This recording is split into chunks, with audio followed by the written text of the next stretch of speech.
Welcome back, ladies and gentlemen. Friday again already. And that means it's time for me to ask you, can you handle the woo again? Can't believe another week has gone by, guys. And we're back for our Eastern High Strangeness. How you doing, Sky Boy? Yes, we are going to be taking a trip to the exotic world of Asia, where the cryptids and the woo lie. It's going to be an exotic journey, so get ready. Get a nice drink. We're going to be traveling up the rivers of the Mekong and enjoying the view. And yeah, exactly. You know, Yes, Scotty Boy, Nacy, I've got monkey myths. I've got the 10 top unsolved mysteries of Tibet. We've got the ghosts of Tibet. We've got Mount Kailash. We've got all your woo, Scotty. And of course, welcome back, Mr. Nacy. And that's without even adding in all of your woo as well, dude. How you doing, Nacy? I am doing as fantastic as the universe will allow. Unfortunately, we all know that the universe is relentless at times, so it is reminding me about our mortality. And if I could take a brief moment to send out my positivity, my love, and all of that in abundance to my friend Joan, who's going through some hardship right now with the loss of her son. So I'm along for the ride tonight, and hopefully I can add a little perspective of what I know about some woo or some strangeness of India. So always a pleasure to be here with my captain. And Scotty, are you an engineer, though? I'm giving her all she's got, Captain. You see, surely Scotty can be the captain and I'll go the engineer. Come on. It would make sense, right? Come on, man. I've got the yes, I understand, for it, you know? But don't call me Shirley again. Oh, brilliant movie. One of my favorite movies. Planes, Trains, and Automobiles, right? Yeah. I think so. Yeah, it was. Yeah, Leslie Nielsen. Airplane, of course. It was. That was Steve Martin. Steve Martin and John Candy was Plane, Trains, and I. Damn, dude. Another good movie, though. Another good movie. Absolutely. Yeah. I actually introduced that to my children this last weekend, and it's joyous to hear your kids laugh about something that you had nostalgia Airplane, to and laughed about. That's where the smoking or non-smoking, he likes the ticket, isn't it? The guy's telling the stories where everyone's wanting to do themselves in. Yeah, good movie, man. And the autopilot, when the autopilot started deflating. Yep. And she had to blow up the autopilot. Yeah. Good time. Anyway, woo. I tell you, they don't make movies like that anymore, guys, do they? So listen, what we do...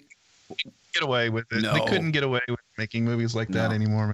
And what we do here on a Freaky Friday, if you're new to the place, is because we're going out live on the home of Freaky Friday over at tfrlive.com. We've got a chat room over there. So if you head to tfrlive.com/chat, you can hang out with all the other Wookiees in there. Now, I'm in the chat room. I haven't quite signed in just yet, so you can't see my name in there. I'm going to give you about 60 seconds, 90 seconds to get over there. If you want your name on the roll call, or as some people say, a dopamine squirt. Big shout out to Jimmy Jeans for coining that term. Love it to bits. So, Nacy, what have you got planned for the weekend, brother, while we wait for people to make their way over to the Wookiee Cave? Well, it is Throwout Week in Moorhead, Minnesota, where we get to prove how much stuff we hoard or have. So we get to fill up landfills, and so I get to contribute to that. I'm sorry, pity and forgive me. I'm going to be here for support for my friend, of course, and we have a little funeral to attend to, and then joyously I get to see my youngest in the musical "You're a Good Man, Charlie Brown." Nice. What about you, Scotty? Anything planned for the weekend, bro? I'm going to be doing some PC maintenance. I've got to yank the tower out. I've got to make sure that the reservoir is filled because I have a liquid-cooled gaming system. Terrifies me, that kind of thing. Terrifies me. Well, I'm starting to hear little air bubbles starting to get sucked through the pump, so that means there's some evaporation going on. Oh, Sidvich donated 20 Norwegian kroner through Super Chat. This is 5 NOK for 2 and 10 for the other. hey, Mad Sid Rich. Good to see you, brother. So listen, on that note, that signals the time for me to head over to the Wookiee Cave. We've got Sophia the robot in there. Bam, Nightshade, Paradoxical Anomaly. I think that's the most appropriate chat name for a Freaky Friday. I really do. We've got the Gentle Wolverine, Daryl, Psycho Dave, Cold Brews, No Voter ID, and Passionate Person. And of course, we're going out on TalkStream Live. We're going out on Paranormal Radio app. And today, for Freaky Friday, as we always do, we're simulcasting on the Kev Baker Show YouTube channel. And right after today's show, when we have got you into just an absolutely theta state of paranormal high strangeness, it doesn't end here because Brent Thomas will take you through the paranormal portal. Can you handle 5 hours of work? Well, you'll just have to. So, Scotty boy, I'm quite excited about this because I went looking for some. I really kind of looked at the Tibetan angle of things today. So I'm looking forward to some of the things we found there. What gives a kind of general idea what kind of things you've been looking at, what we're going to be talking about? Well, I mean, I'm kind of looking more in the cryptid sort of zone of Asia, you know, and I'm not even like pinpointing a specific location. We're just going to go all over the place, all over the Asian continent and see what kind of cryptids and craziness and high strangeness is going on over there. So, I'm going to come back to you in a minute then. We're going to start with you, right? But Nacy, give the audience an idea because you're going to kind of put a different kind of twist on this, aren't you? I think he's muted up. He might be muted up. I was just taking a drink of coffee. It's typical, isn't it? It's typical, Nacy. I must have known it did. Well, what I wanted to bring to the table this evening. Now just give us a general idea. Don't give all of it away. Is the author Paharanda Yoganandasa. And if you've had the opportunity to listen to Mary join Kev on the show, on his show, the Kev Baker Show, Monday through Thursday, 4 o'clock to 6 o'clock Central Standard Time on TFRlive.com. Beautiful plug. Thank you. But she's brought up a couple times where she looks at this entity, Yogi, Paharanda Yoganandasa, as a teacher. And I've read a few of his books and listened to stuff about him. And so I was going to share that with the audience this evening at some point. Oh, it's sounding good. It's sounding good. Yeah. See, we've got even the crowds are ready, Scott. The crowds are ready. They're liking the sound of this. We've got lots of sound clips loaded up, by the way. Just warning you. Loads of sound clips. Okay, nice. So Scotty, I'm going to hand over the football to you, dude. Since it's draft weekend and all that, you know, we'll let you kick off proceedings. And did Kansas say did they get a good pick in the draft? I don't know. I didn't. I thought you would have been partaking in a bit of that, Scott. No, but I do know that some local kid that we knew, he actually went to my brother's high school. He got drafted. Nice. Yeah. So local boy here. He's up in the NFL, so that's good. I don't know what team he got drafted to, but I'll have to find out. But yeah, I thought they abolished the draft with the military. Sorry. We're dealing with the serious world of American, not football.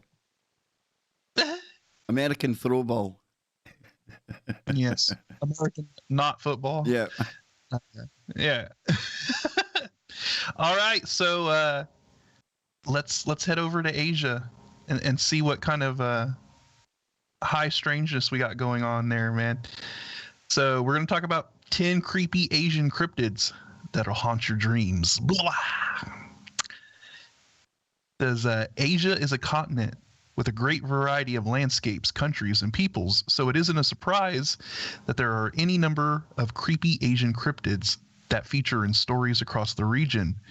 Some of these are familiar and similar to creatures said to live in other parts of the world, while others are very Asian and even very particular to certain cultures. But one thing is certain, they would all haunt your dreams if you met them.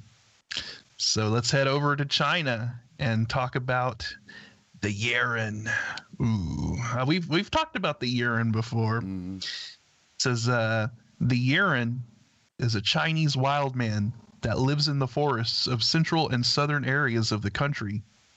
By footprints, it is said to be over 6.5 feet tall, with footprints around 16 inches in length.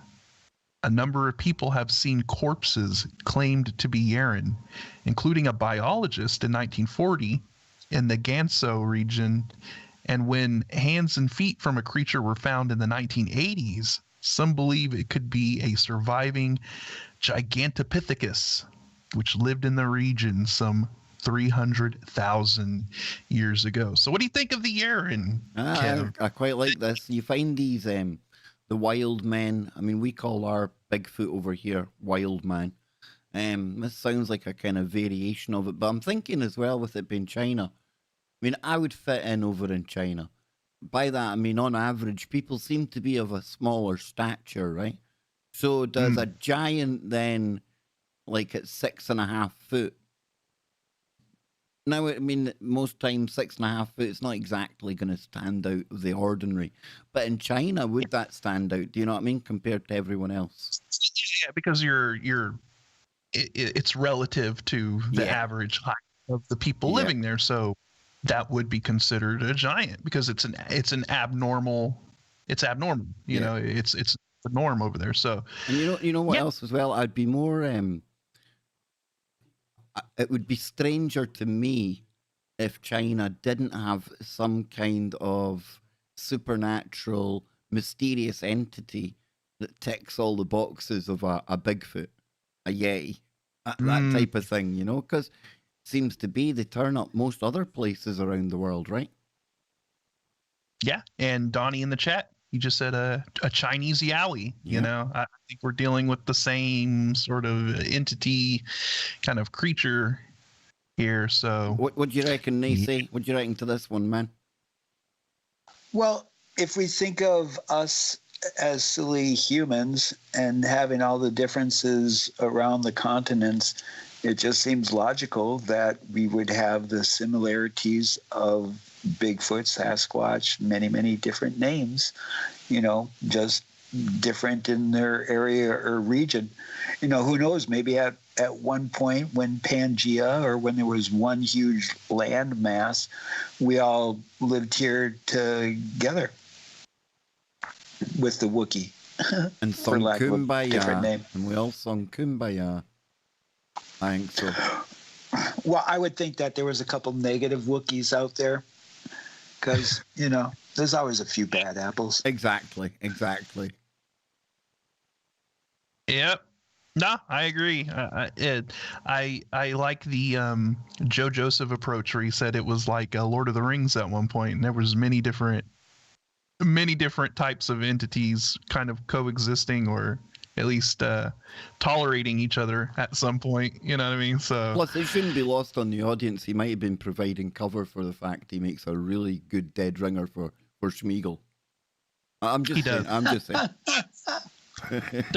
Poor Joe. There may be a little bit of DNA lineage there. I'm just saying. Hey, I'm with you, dude. I'm with you. Let's get him into that 23andMe stuff, you know? Anyway, next up, Scotty. Let's go for it. India. Hi. Oh, yes, we're going to be traveling to India, which we will be traveling to later when Nacy gets into his woo. But yeah, let's head over to India, and this cryptid is known as the Kalabandar. It says the Kalabandar may not strictly be an Asian cryptid, but is certainly an interesting case of an unexplained creature. The name is Hindi for black monkey, and the creature was a man-like creature that appeared on the streets of New Delhi in 2001 and caused chaos. So this was a fairly recent kind of thing. And it says it was said to be wearing a metal helmet and have metal claws, and 3 people died due to its exploits. One pregnant lady who fell down the stairs when frightened by it, and 2 men who jumped to their demise trying to escape it. No clear explanation seems to have been given for what it was. Okay, now we were talking about the Marvel Universe before the show started. I am absolutely, I've got it pictured in my mind here, that this crazy looking monkey with like a Kevlar helmet on, big titanium type claws coming out, and then Iron Man or something swooping in to get rid of him. What's going on here, Nacy? Come on, man. Well, if we are going to continue the super soldier program, if there are such entities that are there amongst us or going to come visit us, we would have to have some kind of defense against them.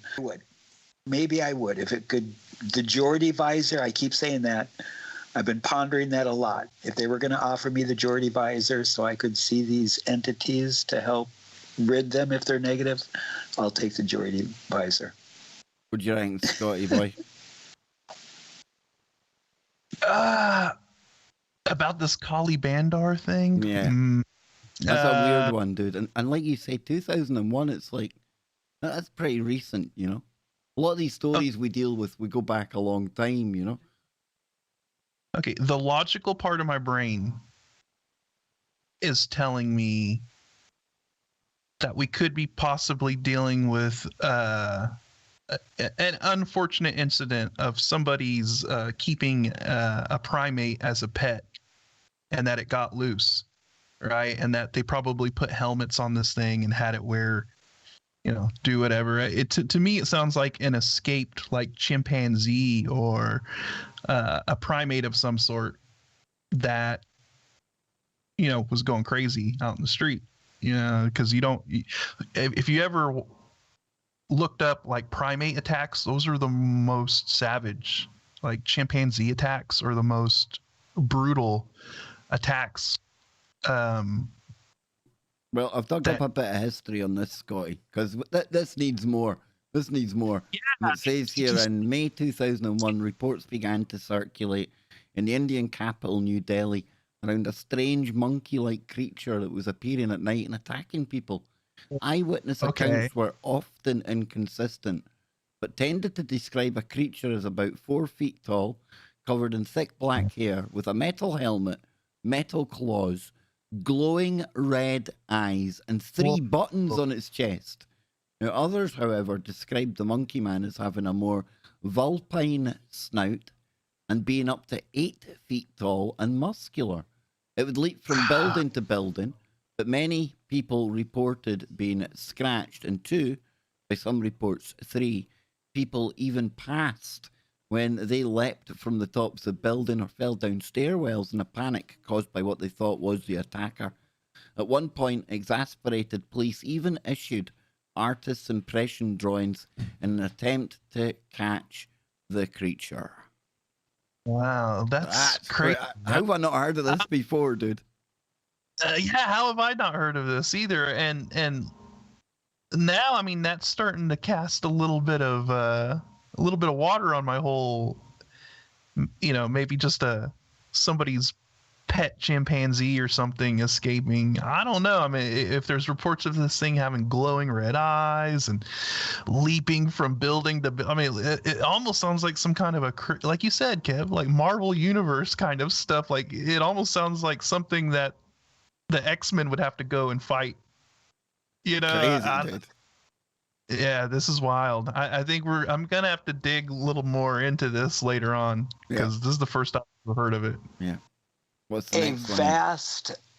A vast untapped woo source is this Asia, because today I was jumping around looking at listening to some stuff, and I'm just fascinated. And so I couldn't specific 1 or 2 things because there was such a, from going from Japan to China to Cambodia to to Korea. It was just fascinating. So we could easily have weeks and weeks of woo in Asia. Exactly, and that's why I think we made the decision to just do a Freaky Friday dedicated to Asian woo, because we just never. I mean, we've touched upon some things, but we never took a deep dive into it. All right, so let's head over to Indonesia and talk about this cryptid known as the orang bati. It says the orang bati is endemic to the island of Seram and is something of a combination of a flying monkey and a bat with a real vicious streak. It raids villages and carries off little ones, Kev. Oof. Mm-hmm. I don't think I've heard of this one before. I don't think I've heard of this one either. No. It says it is around 5 feet tall with black wings that look like leather and blood-colored skin with a long, thin tail. One English missionary wrote an account of encountering one in 1987 while on the island, while an episode of National Geographic in 2012. And they tried to capture one, and they almost managed to do it, I guess. Oh, okay, you've got an English missionary out there who saw it in 1987. And then you had National Geographic out there. And You know this thing comes up under a different name as well. And this is absolutely, I think this is the best name ever. Yes, it's called the Orang Bati, but it's also called Bat Squatch. Oh, Bat Squatch. That's nice. a brilliant name, isn't it? Good one. Yes. Yeah. It's a thing, dude. It's a thing. I'm liking this, man. I am. Okay, so I don't think I've ever heard of this one either. And You know that what it sounds sounds like like as well? Do you know what it does sound like? Remember those, is it the flying fox? Remember there was a picture of one hanging upside down by a motorbike and it's like 5 feet? It was like a proper like human with the wings wrapped around it, but it's an actual thing. Try to remember the name of it. I think it's a flying fox. We'll try and find out. That is correct. It is the largest of all of the bat species, is the flying fox. Yeah, that's the one. It looks very like that, or it sounds like that, doesn't it? Yeah, it has, similar traits and everything, but I think if this thing is strong enough to fly off with young children, that's probably well, I'd say this thing would probably be able to fly off a young child as well. Maybe. Yeah, that's pretty big. They're scary big things, man. Is that a perspective trick though? No, there's another picture one over here. I only know this because I looked into it, tried to debunk it back at the time when a picture came out of it hanging by a motorbike over in Indonesia. But like Kev said, it's like the biggest bat species there is. They're horrible looking things, man. That's crazy. Yeah. I mean, yeah, I can definitely see how probably those things would be misidentified. And then if you're dealing with like locals who are kind of naive yeah, but still, I don't know. But then you're also dealing with people who see these animals on a regular basis as well, right, Kev? I mean, if you're dealing with a population who come across bats like this all the time. I'm not saying it is. I'm just looking at it because I'm absolutely terrified of these things, man. Yeah, those things are crazy, dude. Yeah. Yeah, so I mean, I don't know. That's it's pretty terrifying, though. I mean, if this thing is swooping up children and stuff, it's not cool. No. That's pretty sinister, dude. So, yeah. Well, there's the orang bati, or the bat squatch. I like the bat squatch. Let's get one more before the break, Scotty. All right, I'll try to hurry up. Let's head over to Japan and let's talk about the hibagon. The Hibagon is the Japanese name for the creature known as Bigfoot around the world, and it is found in the forests of northern Hiroshima in the Mount Hiba area and has reddish-brown fur, sometimes with patches of white. And we'll get more into it when we get back, everybody. So stay tuned. The Hegabon. I've never heard of that one before. Definitely not heard of that one. Yeah, it's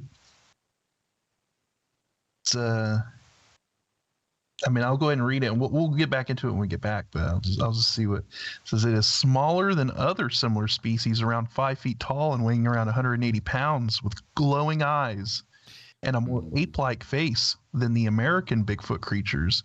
Sightings were particularly common during the 1970 to 1982 period, and then tapered off, perhaps meaning that the creature is no longer with us. The glowing eyes, eh? You got the Mothman, you had that thing a minute ago, the what was the name of it again? The Orangabati. This thing here, the Hegabon, or the Hebagon. The glowing eyes, man. Nothing comes, there's never anything good comes of an encounter by a glowing-eyed being. Nah. Well, if we think about... Sorry, go ahead, Sky. No. Go ahead, man. I was just going to throw it out there about, if we think about winged creatures, and we think of feather. Well, I do. I think of feathers, and then I think of more of a bat-style wing, or like a dragon, or even like a pterodactyl. And so to think of an animal having wings, that's the two things specifically I think of. We have over here Quetzalcoatl, the snake with the wings, but it's depicted with feathers and stuff. But as I've looked more into the Asia cryptodes and stuff, a lot of their winged creatures are of that kind of leather nature, like a bat or like a dragon, which is, I think, really interested in itself with the depiction of them. Yeah, definitely. I mean, it's and of course, I think of the Wizard of Oz. Oh yeah, monkeys. The flying monkeys in the Wizard of Oz. Yep. Yeah, it's interesting to see a lot of these reports out of other areas of the world, and then you see the similarities that come out of, like, here when it comes to like Bigfoot and stuff like that. So it just shows that the phenomena is not isolated to one particular area. And then, I mean, I think that really throws out any kind of like hoax situation as well, because then what you would have to have coordinated hoaxes all across the globe. You know what I mean? It's like, come on. People are definitely seeing something, and there's stuff out there. Unless it was that Siberian mayor that was sending out the dude in the Yeti suit. That's one confirmed occasion that people were getting scared by a man in a suit. Now, you look, I mean, sometimes you got to do what you got to do to pull in a little tourist revenue, Kev, but... You do. The only scary monster man in a suit that I know of is a lawyer. There you go. Yeti is an alien sent to Earth to watch over us. Claims Russian council's deputy leader, who insists he's seen it several times, and he turns out to be the guy that where is it?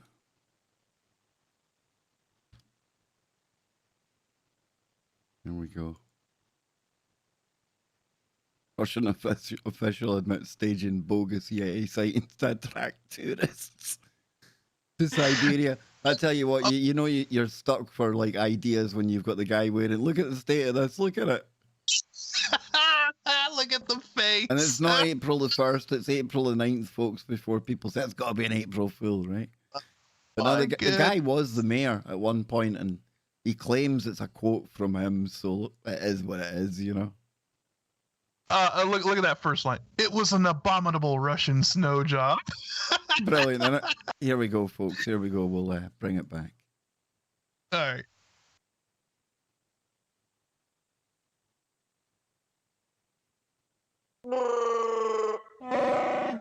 There we go. We're back. Part 2 of today's Freaky Friday on tfrlive.com. Remember to tell everyone about the show. Hit that share button as well, and let's get more people tuned into what we're starting off with here today, the top 10 cryptids from Scotty. He's going over some real good ones here.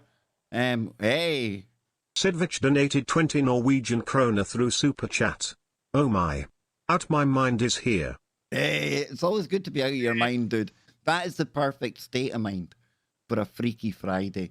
So a big shout out to everyone tuned in today. And Scotty, I'm going to hand it back over to you now, dude, because I'm enjoying this kind of the top 10 cryptids from over there. It's always good to hear new names and different variations of the things we talk about a lot, right? Mm-hmm. Indeed. And so now, we're in Japan and we're talking about the Hibagon. You're going to have to ask Dr. McCairn if he goes out Higabon hunting on a weekend, only to see if he can get in about some of that for us, you know? Hey. Big shout out to Sidvich as well. Thank you, brother. Yeah, thanks, man. It's awesome. So, continuing on here where we left off before we went to break, it says that it is smaller than other similar species, around 5 feet tall and weighing around 180 pounds, with glowing eyes and a more ape-like face than American Bigfoot creatures. And it says that sightings were particularly common during the from around the 1970 to 1982 period, and then tapered off, perhaps meaning that the creature is no longer with us, unfortunately, or fortunately, depending on how you want to look at it. Or maybe it just decided to go into hiding or whatever. But so now we're talking about a smaller statured sort of Bigfoot type creature. It's not as tall as the other ones. It's more ape-like in its appearance. So that's an interesting one on me. I've never heard of that one either. So yeah, well, let's continue on here. Issy. Issy is a lake monster found in Lake Icada, an extinct volcano caldera that is filled with water. A number of witnesses reported seeing the creature, most famously in 1978 when around 20 people saw a large black creature gliding through the water. It was around 16 feet in length and had 2 humps. One witness, Yutaka Kawaji, chased it in a powerboat but lost the creature. Later that year, another witness had caught a picture of it. So we've got a Nessie-like creature that's living in a volcano, basically a lake that formed in the crater of a volcano. When it comes to volcanoes, dude, it's like, hey, Z Troy, man. Z Troyman donated £20 through Super Chat. PPP fam. Kev, Scotty and Nessie, the dream team. Wow, dude. Wow, thank you, Z Troy, man. And he's a fellow Scotsman. So a big shout out to you, brother. But like I was going to say there, volcanoes for me, I can let the imagination run wild. And, where does the bottom of the volcano end? What kind of access in there? You could be tunnel systems and that whole cavernous earth thing going on, Scotty. And, no doubt, big time. I was about to kind of bring up the same thing because now we're talking about a volcano, and I'm assuming, since this is Asia, this has got to be probably a Pacific island somewhere, in that area. Got these vents at the bottom of this lake that are able to bring life in all shapes and wacky sizes we've never seen before, Yeah. And I mean, do we have hollowed out former lava tubes that are connecting this thing to the ocean or deeper areas of the earth? Now, like you said, this opens up the whole cavernous earth thing, and I must admit there's a part of me, boys, wondering, right? Because growing up where I did, around Loch Ness.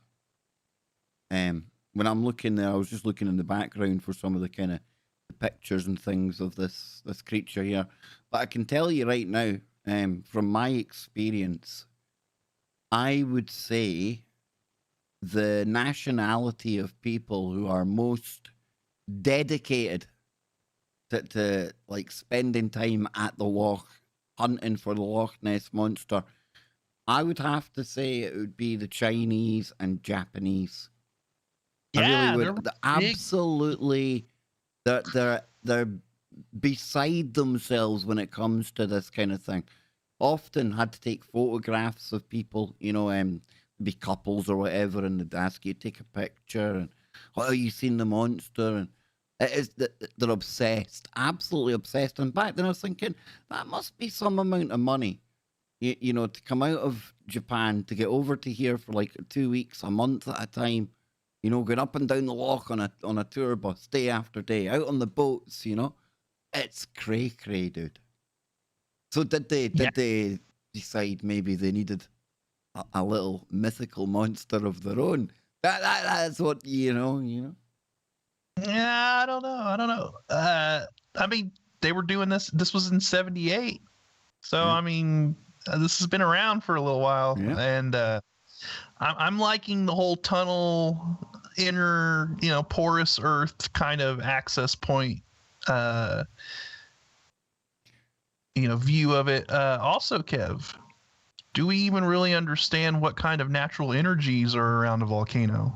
Right, with all of that magma and all of that energy of the earth, that raw power and everything, just kind of sitting up there, that pressure building and everything.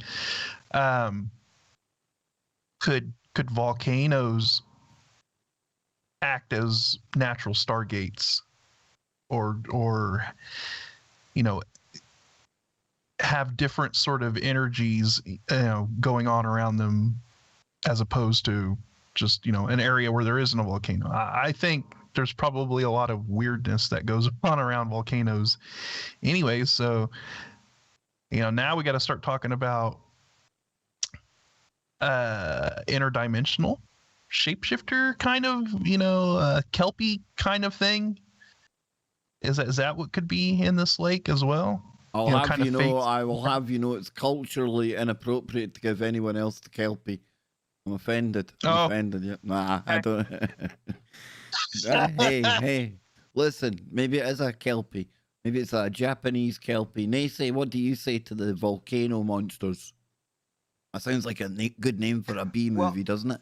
Volcano monsters versus Godzilla. Well, if you remember a few shows ago when we talked about the water bears and how they remember getting up this morning, man. You kidding me on? I can't remember what I had for dinner.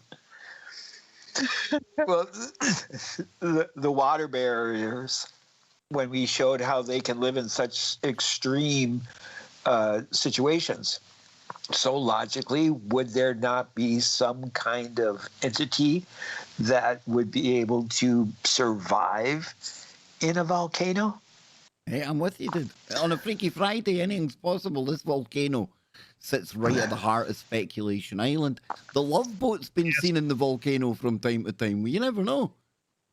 Look. Well, Scotland, ever since we got the reinforced hull, we've been able to transverse over lava. What people don't know is the Love Boat also doubles as like a Warp 9 spaceship that can take us off out of here, boys. So all singing, all dancing, Scotty.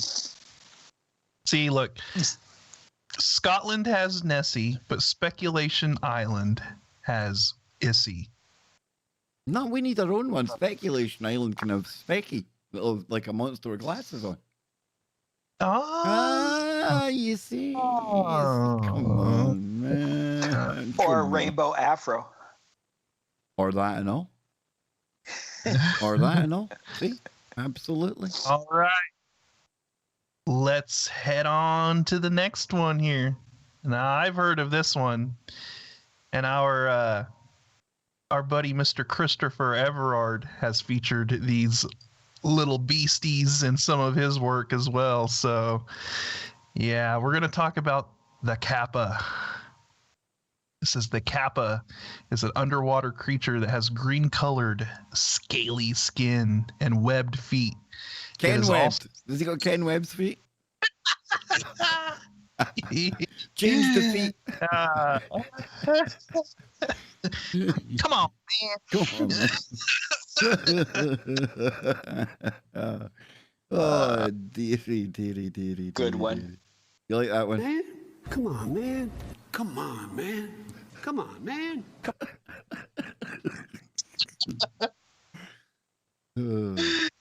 I'll stop. Yes? I'll stop.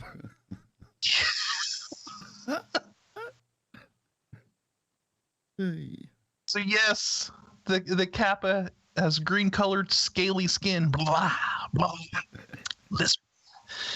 and webbed feet, but is also said to be humanoid. It has long, elastic arms and is known to pull people into pools of water to submerge them. And Sounds like a cross between Ken Webb and the Slender Man. This is terrifying. I don't know, this thing's scary, man. Says, however, it isn't the cleverest of Asian cryptids because it is also obsessed with cucumber. Write your name and birth on one. Feed it to the creature, and it will never pursue you again. There are even remains of one said to have been dispatched in the early 1800s on display in the Miyakanojo Shimazu residence in Kyushu. So I quite like this. It almost sounds as if they've done like an IQ test of Asian cryptids and they've like classified which the cleverest ones are. It's pretty cool. And that's where they figured out there was a cucumber thing going on. Yeah, look at the pictures of that. There are the sketches of it. Man, I wouldn't want to see that thing coming up out of the water after me. Yeah. Hey, look. All you got to do is just carry a big old bag of cucumbers. You'll be fine. Just carry a bag of cucumbers. You won't be the kappa won't mess with you. So yeah, that's. Would they then have that ingrained fear like cats have with cucumbers, or was that zucchinis? It's any long vegetable, because cats freak out because they think it's a snake. It's in their DNA, I guess. All right. The next one.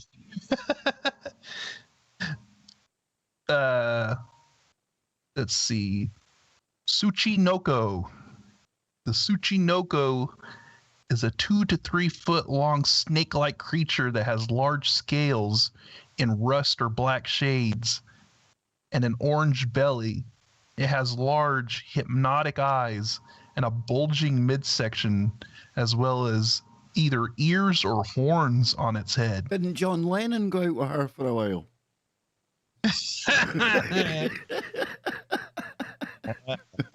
Come on, man. I'm sure if this cryptid was to make a screeching sound, it probably would sound very similar as well, Kev. I'm just saying. I think so, dude. I think so. Yeah, I'm sure it has the exact same mating call. Just telling you.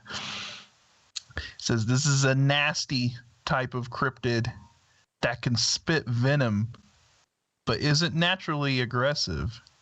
It moves with an up and down movement, unlike normal snakes, and can swim as well as being able to leap around 6 feet in the air.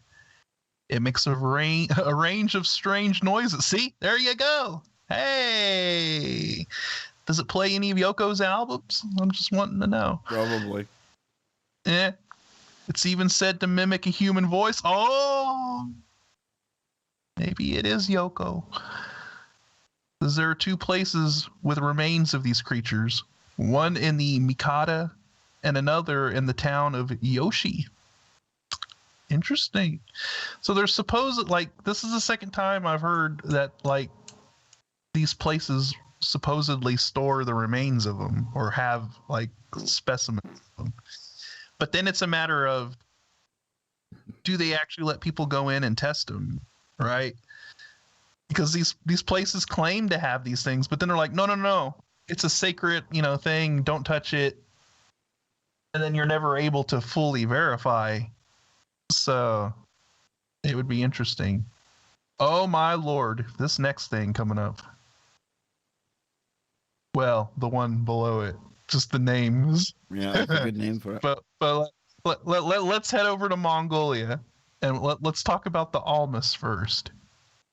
And it says the Almas is a Bigfoot type creature that is seen across the Mongolian Altai Mountains and into parts of Central Asia. It has been documented going back as far as the 5th century and is a very human type Bigfoot creature. It is covered with reddish brown hair and has a pronounced brow ridge and a flat nose. These creatures are believed to live in caves and mountains. So, we're talking about kind of that area of the world, red hair, living in caves. I'm gonna have to go back to the old Kandahar giant there, Kev. The boy from Kandahar. I knew it, man. Since the ginger hair, yep, big time. Maybe we're automatically, anytime we hear that, Scotty, the red hair, something giant. Me and you, it's like woof, Kandahar cave. I mean, because if you think about that area, I mean, you got Mongolia and then areas of China, and then that kind of goes down into, Turkmenistan and all of that. And then you start getting into Afghanistan and all that. And technically, that's all in Asia. Afghanistan. Well, it's funny that you bring this one up, because after the next pause, I was going to bring in about when I was looking into this earlier about the entities that our own military came across. Sidvich donated 50 Norwegian kroner through Super Chat. Does this work? Sidvich, thank you very much. And yes, it works. You get to see me dancing like a human pineapple. I think that's what the novelty is with the Super Chats today, folks. Works like a Tesla coil. Yep. But in Vietnam, there was many, many incidents of our veterans while there coming across, some people call it the rock monkey, or the, I think it's Batutut, something like that. But yeah, I, as a veteran myself. Whoa. Sidvich donated 500 Norwegian kroner through Super Chat. Play PSN soon at Kev. Oh, brother, I know. Yes, okay, I know. Wow, Sid. Me gwitch. Wow, yes, Thank me you. gwitch. Me gwitch, exactly. So as a veteran myself, and hearing some of these stories of strange woo-ness, it's not surprising about what's going on with these veterans, and especially at this incident there in Afghanistan. Back to you, Scotty. Sorry. No doubt. And I believe we actually talked about that exact. Whoa. Sidvich donated 500 Norwegian kroner through Super Chat. This is Fenice or your internet. Thank you very much. Or your internet. Sidvich. Wow, dude. Honestly, man, dang. Okay, so we're gonna dedicate the next hour, the next segment, to our dear friend Sid, the wonderful piece of beautiful Norwegian wood. Yes, we'll have to find some Norwegian woo. We'll have to dig it up fast during the break. Yeah, definitely. We'll take a detour from our Asian vacation and fly into Oslo. Norway. Yep, definitely. Yep. Ringaboo, Yeah. Thank you. I spent 3 very productive months in Ringaboo.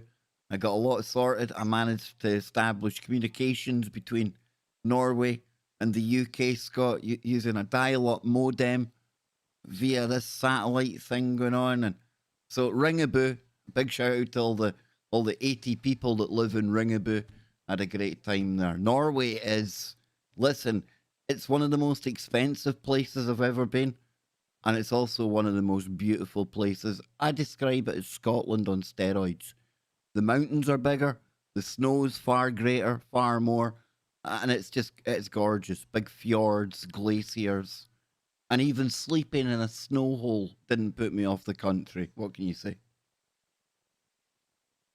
Norway is an awesome country. Yeah. Really good. Although waking up one morning to a plate of pilchards and poached eggs on toast was not very pleasant after the amount of Ringer's beer I drank the night before. Yeah, nothing went down and lots came up. Very, very, not good. That's a rough one after a rough night. That's a rough one to wake up to. I must admit, probably. Especially when you went home with a bird called Cecil. Oh. Yeah. It's a good name, but it was all right. Well, the pilchards were good. Yep. All right, let's move to this bad boy right here. This caught my eye. The Mongolian death worm. Woo! Sounds like a wrestling move. Doesn't it?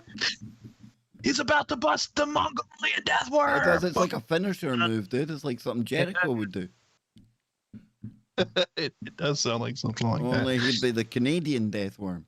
But hey, tomatoes. Yeah, indeed. So, the Mongolian death worm may be one of the better known Asian cryptids and is known as the Algoi or koi in Mongolian. It is red in color and anywhere from 2 to 7 feet in length. It spits a corrosive yellow substance and can also emit an electrical pulse. It is said to rear up and spit the poison at victims, which then puts them down, and it hunts both humans and livestock. Oh, dude. That's a bit of a weird one, right there. I mean, come on, you don't find many cryptids that they've got this electrical. Again, it sounds like something out of the Marvel universe, right? Yeah, this is definitely some... Sidvich donated 200 Norwegian kroner through Super Chat. Forgot Scotty. Sidvich, dude. Man. Thank you very much, brother. You're out of control, man. You're out of control. Yeah, I don't know. Deathworm. It makes me think of that movie, Tremors. Remember Tremors? Yeah, good film. Good film. Oh, loved it, dude. It makes me think of Tremors or something like that, right? Definitely Tremors. It's got to be Tremors all the way. Yeah. So, what'd you make of this one, Nacy? Any giant slithery snake type things going on in any of the stories you've come across from your history? Well, it immediately made me think of that Lair of the White Worm movie, and then Dune. But it kind of reflects on the whole serpent or the snake, which is found throughout the world. And even my people talk about the snake. And it is, to me, a little bit disheartening because they talk about this whole pipeline here in America, and they're calling it the curse of the black snake. And we look at the snake as an educator because all creatures can teach you something. And creatures like this would teach you to stay the heck away from creatures like this. Yeah. Yeah, nothing good comes of an encounter with something that looks like a face-sucking, like, giant leech. Not good. Philippines, Scott, what we're getting there, man? All right, we got our final one here from the Philippines. And it is the Sigbin. And it says the Sigbin is a blood-sucking creature that looks like a hornless goat with a long tail and long ears. It walks with its head lowered to its hind legs and has a really bad smell. Ooh. It is said to hunt young ones, particularly during Holy Week in the country. But powerful people can capture it and keep it as a pet, bringing with them wealth and good luck. I've seen a movie about that. It's called I Pet Sigbin. Hey, come on, man. Come on, you know. We're on the break, folks. You'll be glad to hear. We'll be back after these short messages. 1 hour down, 2 to go. We'll be right back. There we go. There we go. Yes, indeed. Hey, what do you call a Sigmund who earned his psychology degree? Sigmund Freud. Yeah. You see, man. Come on, man. See, we're synced, man. We're hooked up. Push telegraph. I left it a little. Sea monster. Yep. We'll have one of them and all. 138 skulls. Wow. Absolutely wow. That's absolutely fantastic. Let me thank everyone for being here. Today's show has been sponsored by the country of Norway, and in particular, Mr. Sid Vich. I will hurriedly go and dig up some Norwegian woo that we will definitely get to. But this is good. I enjoyed. Right now for Sid. Oh, Yep. sorry. None you go, dude. So Nidhogg, a ferocious and dragon-type entity from Scandinavian, one of the creatures that actually scared the Vikings, a vicious, bloodthirsty creature whose desire was to wreak havoc and slaughter all of the people. But he's not able to do it because he's trapped below the surface in, what's it called?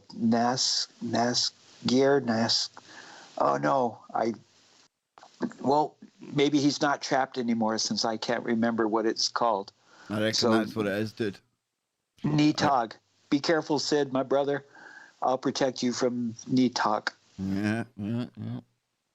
I found a little bit of Norwegian woo as well. So I tried to look up. I've got a little bit of Norwegian woo. Yeah, we've got the haunted places in Norway. Yeah, and I've got an unknown Norwegian creature that was. We'll go to that one when we come back then, since we've been on the cryptids. Kev, I'm gonna give you a little bit of a pro tip here. There's a cryptid wiki. Oh yeah. Oh yeah, dude. Yeah. Okay. Yeah. We've pulled that up a few times when we've talked about various things. In fact, I think I've got it open here on one of these tabs. When we were looking at pictures of one of the ones you were talking about, I think that's what came flying up.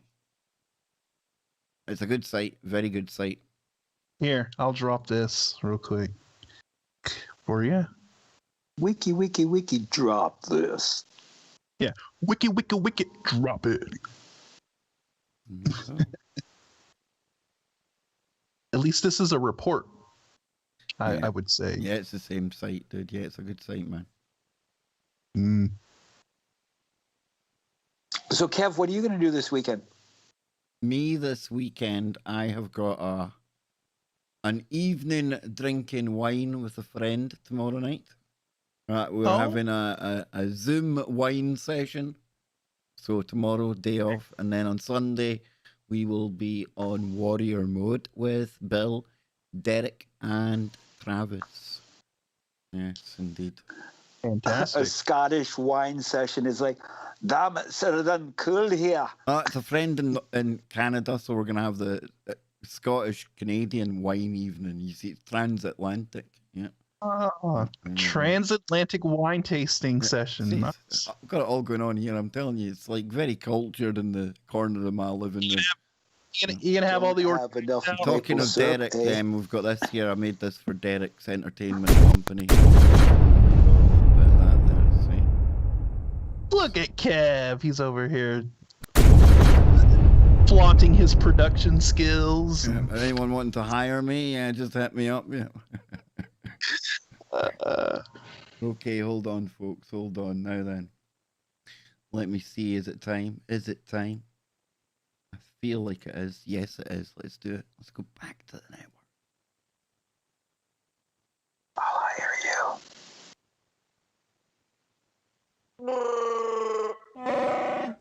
There we go. We're back. We're live on your number one network, Truth Frequency Radio, where we give you protection from deception. Silence is consent. And every Friday, we take it into the deep woo.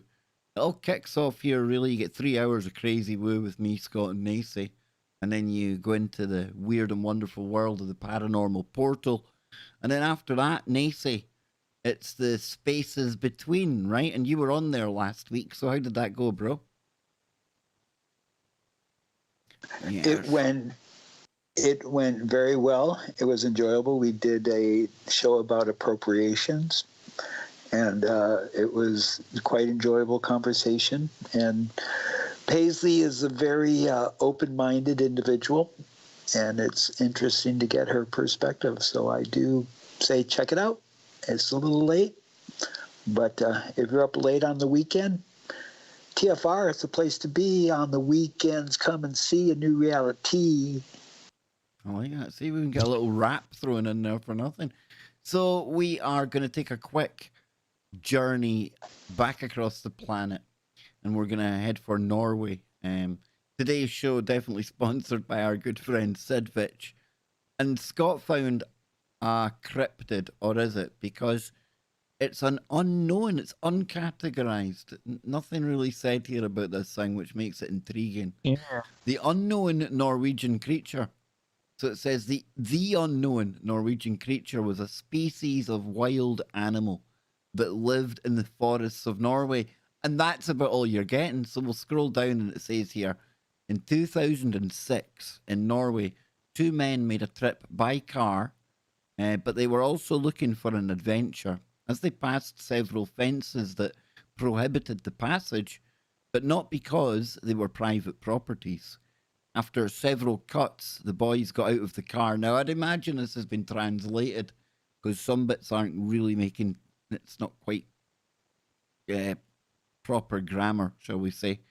After several cuts, the boys get out of the car and they start to hear strange sounds. But suddenly, a strange creature appears that chases the boys to their car where they would probably devour them. Now, like I say, it's awfully broken English because I'm thinking this has been translated. It says in the video, the creature has a very confusing appearance. One might think that has a hooded guy appearance, but simply this is detached from what is more bet that this being is a kind of pig or a cow. Holy shamoly, we're talking about pig man? Cow man? Not man cow. He's with Roger Stone. It could be that this is a kind of quadruped. Quadruped with a spot similar to a human face. I think the broken English makes this absolutely hysterically terrifying. It is not known with much specificity. So theories, this should be fun. If you take into account what a hooded guy might be, a guy in a hood, right? Then it could be said to be a spectre or something like that. But his purposes for taking somebody's life would be unknown. Now, in the case of a pig-cow theory, which I love, man-cow, that's all I can picture, man. He's running about looking at drone now.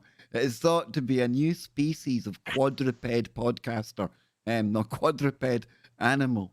Perhaps a species of cow or pig. Man-cow. It is also said that it's a species of daedon or entelodon, creatures similar to pigs that went extinct. I like how specific this is. 28.4 million years ago and 19 million years ago, which agree well in the description of the creature. What, it looked 28.4 million years old? Dang, dude. It's also said that the cryptid was brilliant, sheep squatch. Yes, I saw that down in there. I'm like, I'm going to wait for Kev to get to that because he's going to love it. So since the sheep squatch is an animal with a goat's appearance, I would expect it to be a sheep. That'd be a goat squatch, right? It's not known with certainty if this is true. I've got a few holes in this, but I must pursue the sheep squatch.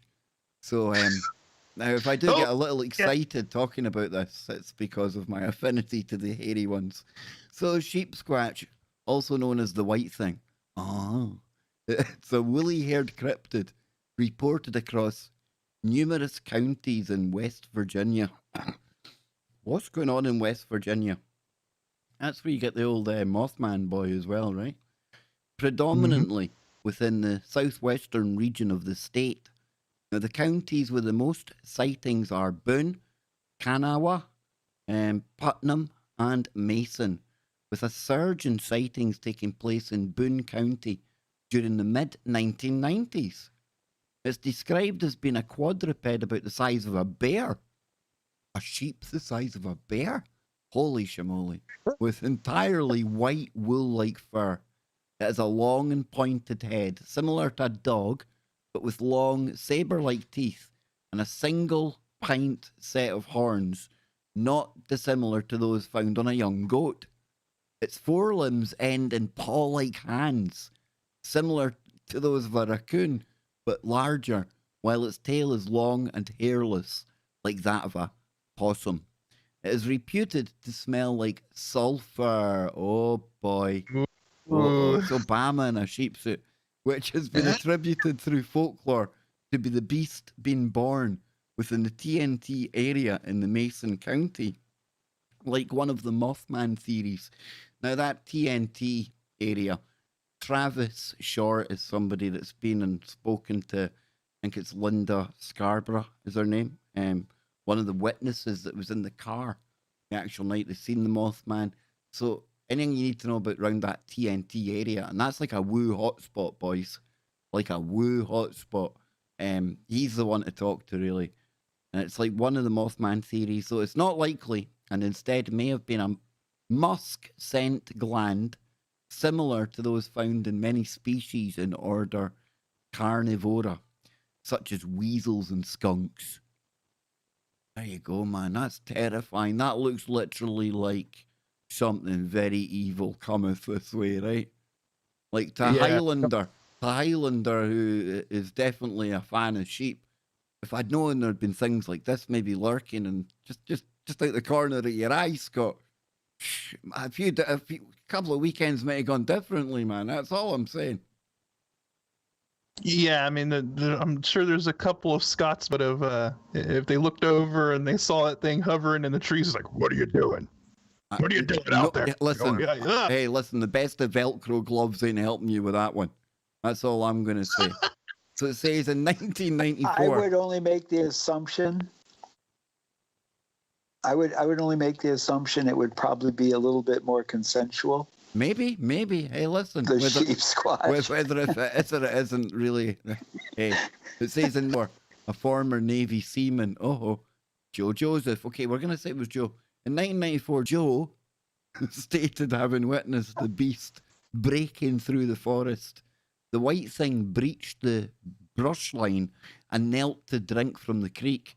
Here it drank for a few minutes before crossing the creek and continuing on towards the nearby road. The witness stated that they observed the animal for a while before it moved on to the surrounding brush. I don't think I would describe that thing as an animal. That's a monster. It says within the same year, 2 children observed the creature while playing in their yard within Boone County. What they reported having observed looked like a large white bear, yet in this case it stood up on its hind legs, making it over 6 feet tall. Presumably it did so in a manner similar to bears trying to observe as opposed to walking bipedally. Startled by the children, the beast ran off through the forest, breaking medium-sized limbs off the trees in its path. Well, I've never heard of the sheep squatch before. I'd never heard of the bat squatch before. We're getting it all today, guys, are we not? Yeah, we're hitting a lot of new ones today, man. And Little William, why aren't you falling asleep? Aren't you counting sheep? I'm counting sheep squatch. I know the radio listeners won't be able to see it, but I'm kind of intrigued on what this video shows. And maybe we can describe it if it plays, you know. Yeah, it's no good for radio, man. I'll keep it pulled up. Yeah. But yeah. It ain't any good for me either. No, definitely not, Nacy. Definitely not. Okay, so I'm going to try and find that other story we had about Norway. Let me, let's And thank you again, Sid. We appreciate the generosity. Absolutely, brother. Absolutely. Now let me see then. So while Kev's looking that up, I just want to remind you, if you have the opportunity to check out the Kev Baker Show 2 on YouTube, like, share, subscribe. Freaky Friday with the Woo Crew on TFR. Here we are. There we go. Thank you, Nacy. Now then, if we come back here, it says the most haunted places in Norway. So here are 9 haunted places in Norway you probably don't know about, but should. Don't read this one alone. No, I like it. Are you someone who finds few words more exciting than unexplained phenomena, tragic circumstances, and mysterious passing? I think that probably ticks all the boxes here. Or maybe you're someone who doesn't believe in ghosts, but still enjoys the history behind a place. Or if you're anything like me, maybe you're someone who's intrigued by a promising story of a haunting, but would absolutely freak out at the slightest hint of anything supernatural. Whoever you are, and whatever your feelings towards the dead, the undead, and everything in between, here are 9 haunted places in Norway that you probably don't know about. So it says the Bloody Monk of Trondheim's Nidaros Cathedral. So it says the Nidaros Cathedral is allegedly home to 2 notable figures. The first is Olaf Haraldsson, or Saint Olaf, who is the Viking king most responsible for converting Norway to Christianity. He took them away from the old ways. Odin was not happy. His grave is said to be directly under the high altar of the cathedral. And the second is just as dead, but much less restful.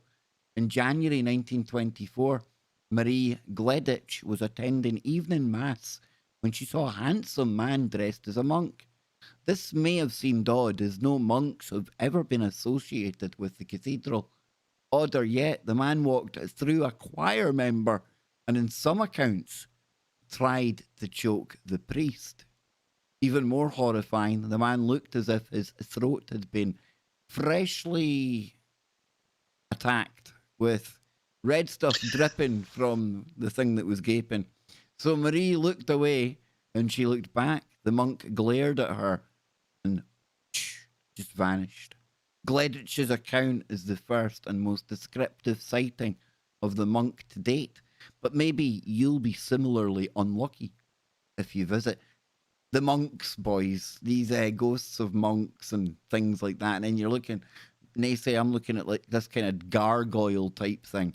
These cathedrals, you can think of all the creepy kind of statues. Talking about statues yesterday, the ones the Queen passed on the way to her coronation, griffins, dragons, all unicorns, and then you got these gargoyle scary things. So what do you think, guys? Cathedrals and ghosties and haunted monks. Not good.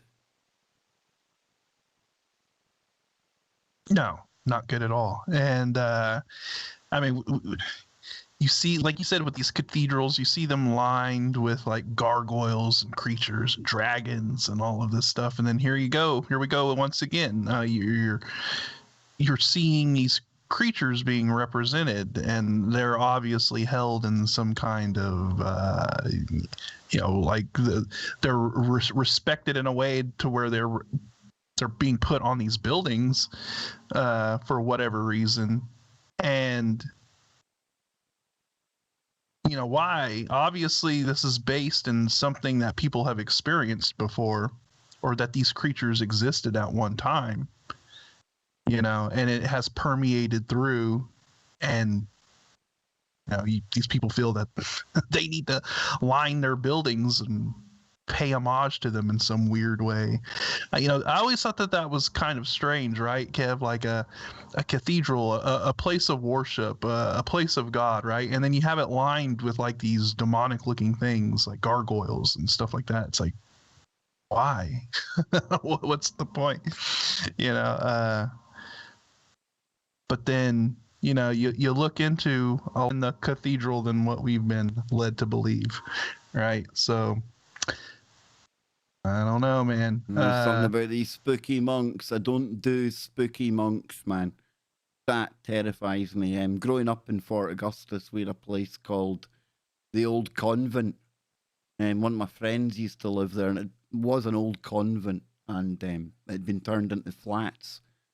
And I swear it was just the stories about the place, and then it was set in like woods, and you had that. Well, let's talk about the mist, right, Scotty? And it was like, doesn't matter what time of year it was, these woods had that mist around it, and that house had that mist. It had a feeling.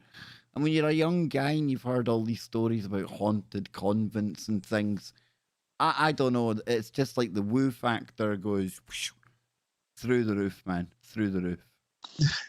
You know, to add to that, Kev, my dad, when he lived down in the Twin Cities, and to go to his home, you had to kind of go down this hill, and at the bottom of this hill, it just seemingly had fog more times than not. And it's always been that same kind of uneasiness when you go in and out of the fog, because you basically go down a big steep hill, and then you can see the fog and the road going into it, and then you go into the fog, and then for about 2-3 minutes you're in the mist, and then you come up again, and then it's gone. You know, so it's just that creepy, unsettling, that like, did I just go through another portal, another parallel dimension? I totally believe that if you're driving through fog or any, I think the energy changes. The energy around you has shifted in some way, and I think it has to do with the amount of water in the atmosphere around you. You know, this elevated humidity. I mean, and if you think about it, I mean, all fog is just a cloud that's on the ground. That's all fog is. But I think that within clouds or fog, you know, you're getting charged particles. Things are getting kind of weird in there, and I totally think that the whole energetic level of everything starts to shift when you enter that state. So, yeah. Yeah, let's go back here then. We've got the blue room of the Hotel Union Oi. I probably pronounced that wrong. But it says there's plenty of reasons to stay at the Hotel Union Oi in Morog Romsdal. From its breathtaking surroundings to its stunning rooms, you can even stay in the same room as Sir Arthur Conan Doyle, or you can stay in the blue room as long as you don't mind sharing. In the 1800s, a young servant girl named Linda fell in love with a German officer. Now, he was already married, but that didn't stop them from having a relationship. And whenever they saw each other, they stayed in the blue room. The story doesn't say why. Perhaps they really liked blue. And he promised he would ask his wife for a divorce, but that did not happen. In some stories, he did ask for a divorce, but his wife refused, and he self-deleted in response. Oh. Yep, a bit harsh. Either way, when Linda found out that they were not going to get married, she threw herself into the river and didn't come back again. It's like a Romeo and Juliet type thing going on here. Ever since, guests staying in the room have reported hearing sobbing in the night, and others have said they've woken up to find her in the room with them. Wow. Every guest checking into the blue room is given a silver bowl of garlic. And if you've had a really long trip or just don't feel in the mood for any ghostly shenanigans, you can keep the bowl in your room. However, if you're curious, all you have to do is leave the bowl outside the door and wait. I'll take the bowl of garlic, thanks. Yeah. So it says the bitter bride of Stavanger's Utstein Kloster. So Utstein Abbey is the only medieval monastery in Norway that's still in operation. As a former monastery, it has housed many men, but it's a woman's presence that still lingers in the place today. In the 18th century, the monastery was bought by the Garman family, and Christopher Garman lived there with his wife, Cecilia, who unfortunately passed in childbirth in 1759 at the tender age of only 25 years old. You know, you think about that time, guys, and it isn't that long ago. And childbirth, I mean, something like that, we kind of take it more for granted today, but even something like that was like a game changer back then, right? Yeah, I mean, anything could happen during childbirth, right? I mean, there's so many variables and possible complications that could happen, and they just had to do it old school back then. And Yeah. if you lived, you lived. If you didn't, you didn't. And you hoped everybody, you hoped the mother and the child were fine and all that. But it was rough.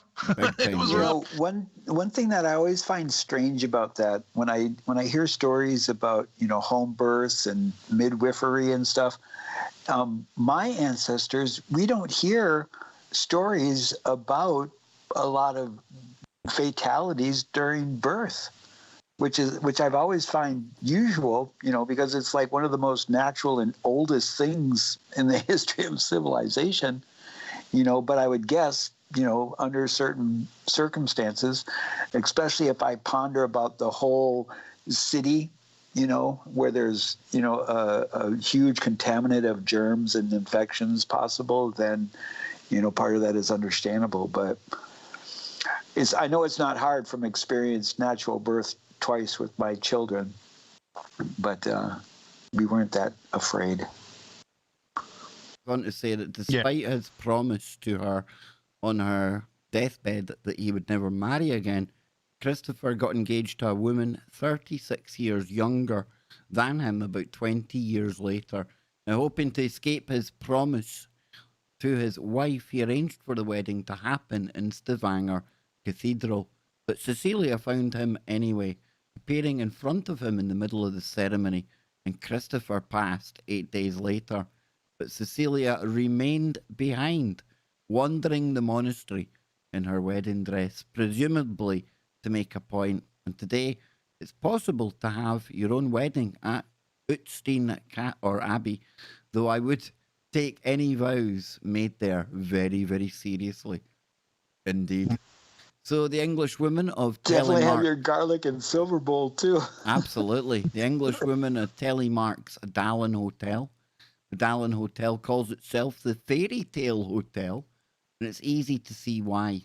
The architecture was inspired by stave churches and Viking aesthetics, giving a unique twist to the traditional wooden building. If you stay there, you'll be walking the same hallways as Norwegian and foreign monarchy, as well as the hotel's most long-standing guest. What a beautiful looking place that is. So it says the story goes that at the end of the 19th century, an English woman named Miss Greenfield stayed in room 17, where she gave birth. And however, no one knew about this until the staff managed to force the door open and found it empty, except for the past child. So although the story doesn't specify whether there was something shenanigans or natural causes, Miss Greenfield was arrested in England, but she self-deleted before she went to the trial. Since then, a baby has been heard crying in room 17, and Miss Greenfield's presence has been noticed so much that the hotel sets a place for her at the table. She seems to be content as a silent observer, but if you stay in room 17, probably best to leave any babies at home. So, we've got an asylum next, boys. The old Liar Psychiatric Hospital opened in 1926, and between 1930 and the 60s, the hospital started, experimental treatments, which included subjecting patients to lobotomies. Incidentally, the hospital has one of the highest rates of this procedure in Norway. Some LSD was getting used, and medically induced comas for days at a time. Now, due to the disproportionate ratio of patients to nurses, there were lots of reports of violence. In an interview with NRK, an ex-nurse at Lear said, "I nearly start crying whenever I think about what we did at Lear Hospital. unsurprisingly, there was also a lot of passing and a lot of trauma between those walls. As any place with a dark history of human suffering, we'll be back on the other side, ladies and gentlemen. Don't go anywhere. We've got more of these to come. More Eastern Woo. Halfway through our Freaky Friday. Can you handle more woo? We'll be right back. Now, there we go. Now, when we come back, Kazi had mentioned a story. I'd seen it when I went looking, and Sid says this would be a good one to get into. When we come back from the break, I've got a story about the Isdal woman. Okay, we'll cut off from those. We'll do the Isdal woman, and then we'll get back into our Eastern Woo. There you go.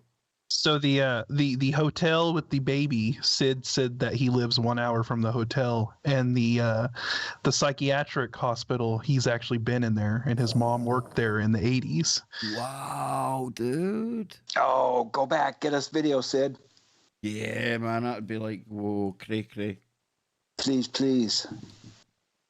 Heck yeah, I'd love to go there. The haunted baby stuff, oh, that creeps me out. The thought of, oh, I have not experienced anything like that, but oh. Nor would I want to. It sounds terrifying. When you start getting into like ghost children and ghost babies and things like that, the creep factor is already jacked up, but when you start throwing like young kids and babies into the situation, then things are taken to a whole different level, man. A whole new level of creepy woo. Oh, big time.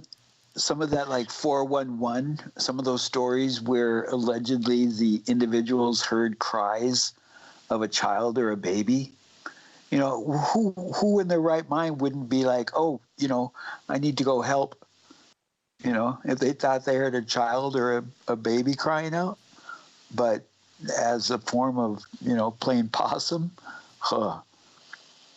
Yeah, my mom was actually watching some missing 411 stuff, and that was one of the things. Well, Scotty, I'll send this to you, right? And when we come back from the break, I'm going to go and grab a quick coffee, and you can start getting into this one for us, right? The Isdal woman. Yes, there you go. Yeah. It's nasty. I never go there, says Sid. Ooh, boy. Man, that sounds that big brave Viking afraid to go there. Jeez. It sounds it sounds like the Kansas State Psychiatric Hospital. That's a nasty place, and nobody wants to go there either. Yep. Near me, we have the Fergus Falls, lack of a better term, mental institute, the old hospital in Fergus Falls, where I got to hang out for a weekend to dry out for intoxication, maybe not. way back in the day.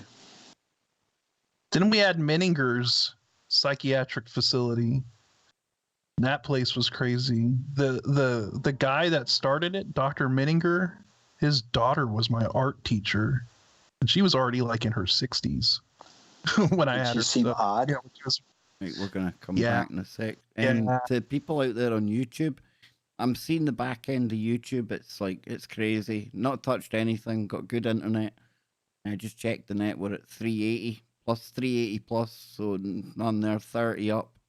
In fact, 35 up. He hasn't been cutting off here on the Skype or anything. So that's a YouTube. It's a YouTube one, yeah.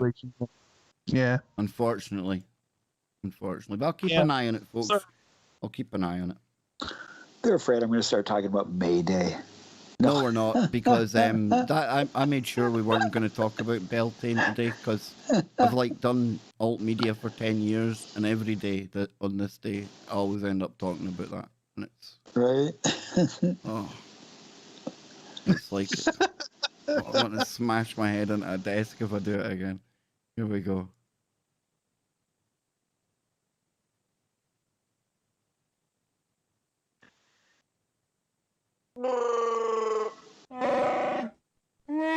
There we go. We're back. We're live, and it's May the 1st, and that's right.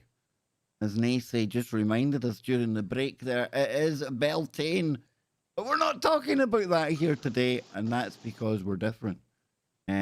I think every year since I've started this, Scotty boy, it's inevitable. This time of year, it's like it's like the season in football. There's like certain things, the cup matches come around and these religious festivals and annual events come. And I don't know, dude. I'm think I'm all Beltaned out. There's only so much, Yeah, no, I was about to say. I mean, when you've been doing this sort of, what do you want to call it, line of work that we're in, this interdimensional rift within the simulation we've fallen into. Yeah, I this mean, alignment of work.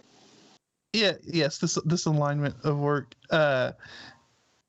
We cover where we deconstruct the history behind said ceremonies that we engage in, right? Like the Christmases, the Easters, the Halloweens, all of that stuff. And you can only beat a dead horse for so long. I mean, there's only so much you can milk out of that and bring to the table after so many years, and then doing it year after year after year. There's nothing more we can say, I guess. I mean, I know that there's new people that are constantly tuning in and listening and might not know a lot of this stuff, but it does get taxing having to go through it every year over and over and over and over and over again. So you know what, Kev? You know what I think? Maybe we should do like every other year. Like the Olympics, every 4 years, man. Yeah, where there's so much to celebrate with milk and honey, corn and oil. Oh no, they're in on it. So I think that's what we should do. You take a break for a year, refresh everybody the next. Take 4 a break, refresh. 5 Okay, years. okay, fine. We'll do your Olympic. We'll do your Olympic schedule. Nah, I think 2 years is good. I like the 2 years. Okay. Yeah. Okay. Yeah. We'll do every 2 years. So since it's Beltane today, let's head for Norway and a mystery, Scott. How about that? There you go. Something completely. See, I've always said we're different, right? Yes. All right. So let's get into this. This was brought to the table in chat, and who was it? Kazi in the chat. Yeah, it was Kazi. A big shout out to our fellow Scottish person. Yes. Nice. I hope you're recovering from your dog bite. That looked utterly nasty. But Kazi, being Kazi, said, "Oh, come on, it's just a scratch. A scratch, Scott. I'd have been in hospital. I'd have been looking for a skin graft. I'd have been looking for, like, come on, man. It was bad." Remember Jimmy Jean's dog bite? Oh, I'll never forget it. Did he look like something like The Walking Dead? It looked like he'd been attacked by that monkey with the helmet and the metal claws. Didn't he? And he came off second best with Helmet Monkey Boy. Yeah. All right. Well, this was brought to the table by Kazi in the chat, and Sid vouched for this story. He said it's a good one. So we'll get into this. The Isdal woman, the mystery passing that is haunting Norway. It's been haunting Norway for 46 years. Says it's a mystery that has intrigued Norway for nearly 50 years. In November of 1970, the badly burnt body of a woman was found in a remote spot in Norway's Isdalen Valley.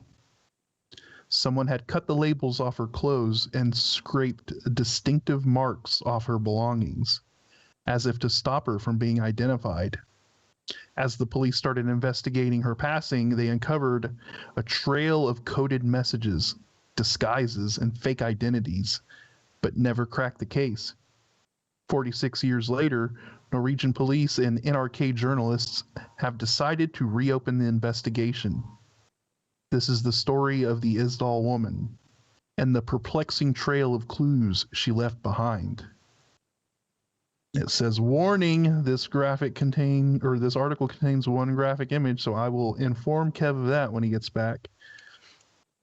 So it says, on the morning of the 29th of November in 1970, a man and his two young daughters see a body in the Isdalen Valley. The corpse is sprawled across some rocks with his arms extended in a boxer position, typical of bodies that have been burnt. Isdalen is known to some locals as Death Valley. It was the site where people self-deleted in medieval times, and in the 1960s, some hikers had fallen to their demise while trekking in the fog. Very interesting. The woman does not appear to be a normal hiker. It was out of the way. It was an unusual place to walk. Carl Halver, was it Oss? A police lawyer who was one of the first officers to be called to the scene, recounts to the BBC. He remembers a strong smell of burnt flesh. Body was burnt all over the front, including the face and most of her hair, he said, but strangely, it was not burnt on the back. It looked like she had thrown herself back from a fire, he says, adding that she was so badly burnt that they could not imagine what she originally looked like. The scene is cold by the time Carl arrived, so he cannot tell how long the body had been there for. And how did the woman end up on fire? Clue 2, the objects. Police find a number of objects at the scene, including jewelry, a watch, a broken umbrella, and some bottles. And Kev, I'm going to warn you, if you scroll down through this, there is one graphic image. So Okay, I'll not scroll down then. okay. I mean, it may be. I mean, it's a black and white photo, but it is of the scene. So, this is really bizarre. I mean, I don't know if you want me to kind of catch you up on what's going on here. Give me the kind of highlights, dude. Okay, so they find this woman down in this valley. This Creepy Valley. Creepy Valley. And this area has a really, really bad reputation for people self-deleting back in the medieval times, and hikers and stuff falling when they're walking through fog and stuff like that. Fog, you say? Fog? Yes. Yeah. Death surrounds this area. So they find this woman burnt down there. Beyond recognition. Yep, beyond recognition. They can't. And then they find like things scraped off her items to try and prevent her from being identified. They find a bunch of like fake IDs and things to throw people off the trail. I mean, it's a very bizarre sort of thing. And she's only burnt on one side, so she was like face in a fire. Wow. Yeah, her back wasn't burnt, but her front was. It's very weird. Like she was thrown back from a fire. That's bizarre, isn't it? Yeah. Okay, so now we're at some of these objects here, these clues here. It says police find a number of objects at the scene, including jewelry, a watch, a broken umbrella, and some bottles. But it is the positioning of these objects that leave the strongest impression on Tormod Bones, one of the forensic investigators. The woman is not wearing the watch or her jewelry. Instead, they have been placed beside her.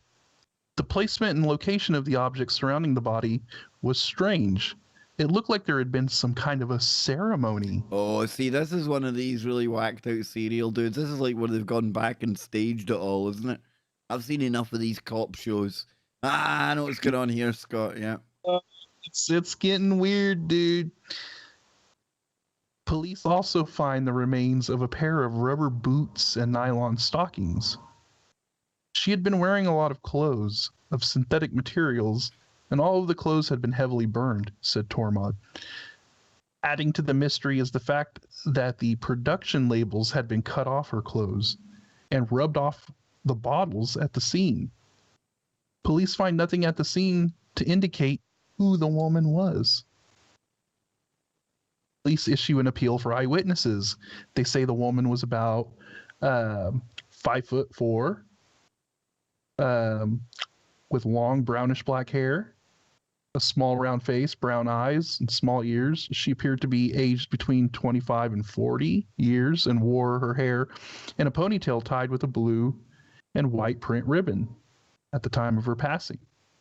Without a name, the woman becomes known as the Isdal woman. Story is big news in Bergen, a peaceful town with a low crime rate. A few days later, police find a clue. Here's clue 3, the suitcases. They find 2 suitcases at Bergen railway station's left luggage department. One of the suitcases contains prescription-free glasses, and a fingerprint on one of the pairs matches the woman's. The suitcases also contain clothes, several wigs, German and Norwegian money, and Belgian, British, and Swiss coins.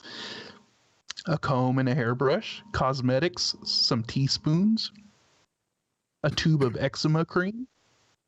Initially, police were very optimistic because they thought the suitcases would help them identify the body, said Tormod.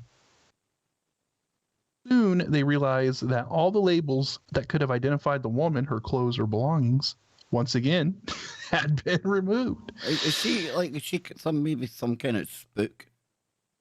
That's what I'm starting to wonder now. This sounds like That's exactly where I went. I'm like, spy bells are ringing.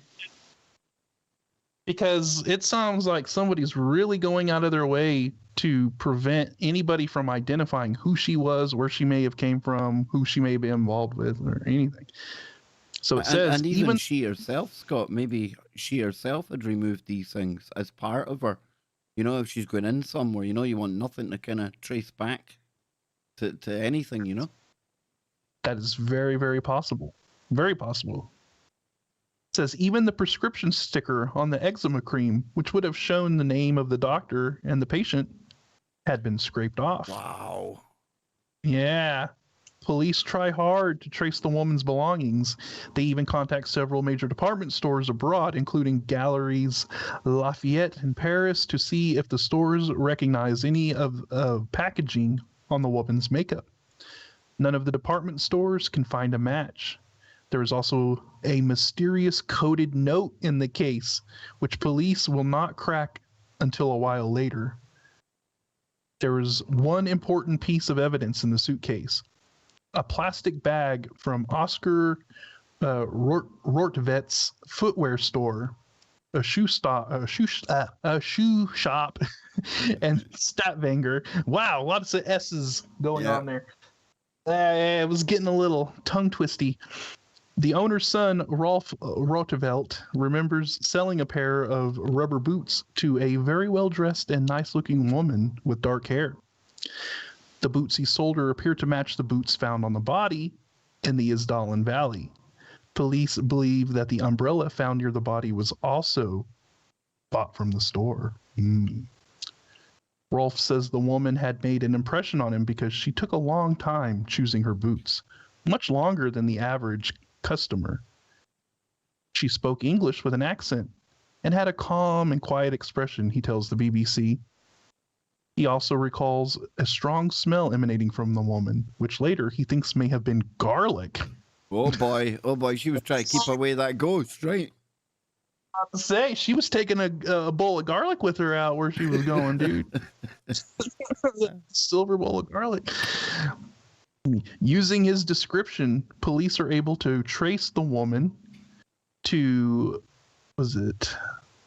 St. Switham Hotel nearby, where she checked in as Fenella Lorch.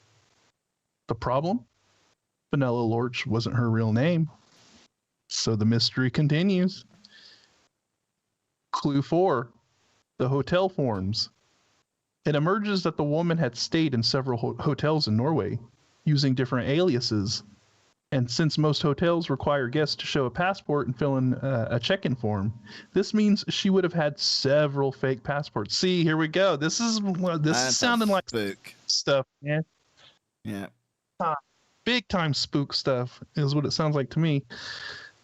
Police find the woman had stayed in the following hotels under these names: Genevieve Lancier from Louvain stayed in the Viking Hotel Oslo from the 21st to the 24th of March of 1970.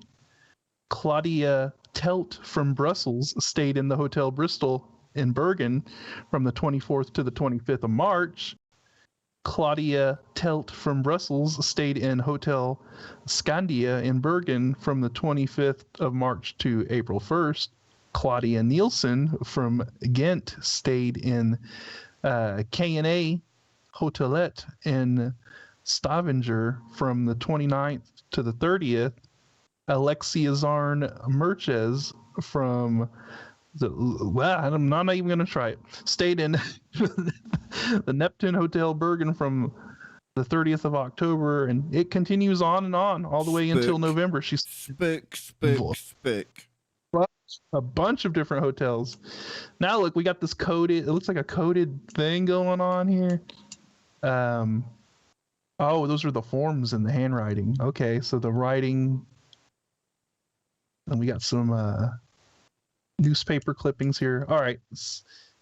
So it says the woman left a strong impression on Alvild Ragnus, who was a 21-year-old waitress at the Hotel Neptune at the time. My first impression of her was one of elegance and self-assuredness, she tells the BBC. She looked so fashionable. I wished to be able to mimic her style. In fact, I remember her winking at me. From my perspective, it felt as though she thought I had been staring a bit too much at her. On one occasion while I was serving her, she was in the dining hall, sitting right next to, but not interacting with, two German Navy personnel, one of which is an officer. She's a spook. Oh, man. Police questioned several hotel staff who met the Isdal woman, including Alvdild. They learned that in addition to speaking English, the woman also used some German phrases. They also learned that the woman often requested a change of room. On one occasion, she asked to change rooms 3 times. Clue 5, the note. By now, there are several rumors that the woman was a spy. Oh, you think? I'm just saying, if it walks like a duck and talks like a duck and quacks, whatever. We have plenty of evidence that says you were in these hotels. So tell us where the sheep squatch is. It says there weren't too many foreign tourists in Bergen then, and the fact that the woman seemed wealthy and well-traveled sparked a lot of speculation. This was during the Cold War, and there were definitely a lot of spies in Norway, including Russian spies, says Gunnar Stallinson, a Bergen-based crime author who was a university student at the time. There were also Israeli agents operating in Norway. Good old Mossad. As show three years later, when Mossad agents removed a man permanently in Lillehammer, they had mistaken for a terrorist. He adds, "Oh, it wasn't the guy they were looking for. Not good." Norwegian intelligence services are investigating too, but will not admit it until decades later. According to NRK, security services were interested in reports that the woman had been seen observing the military test out new rockets in Western Norway, but there weren't any clear conclusions from their investigation reports.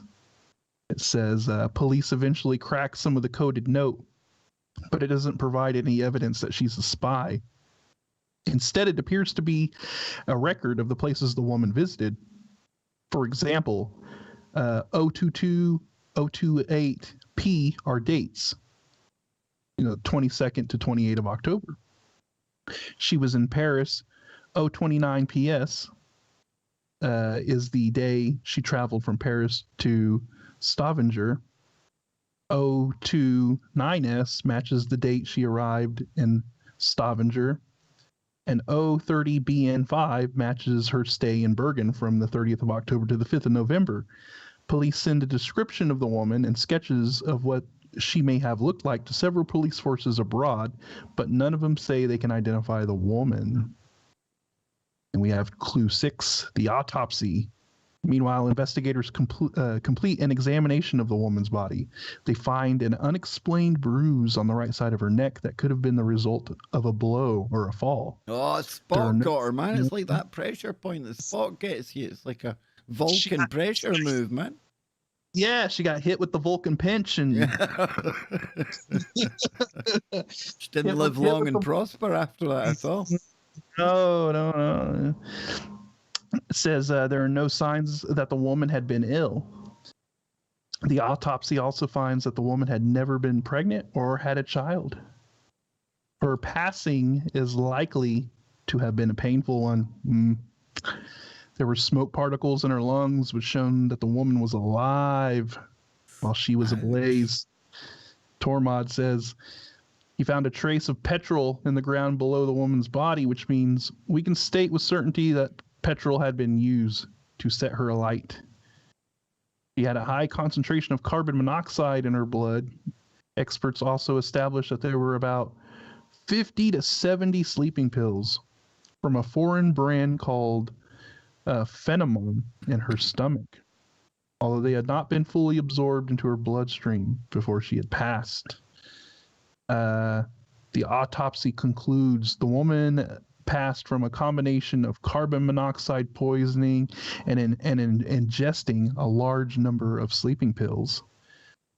The cause of death is announced to be a probable self-deletion, a view supported by Bergen's chief of police.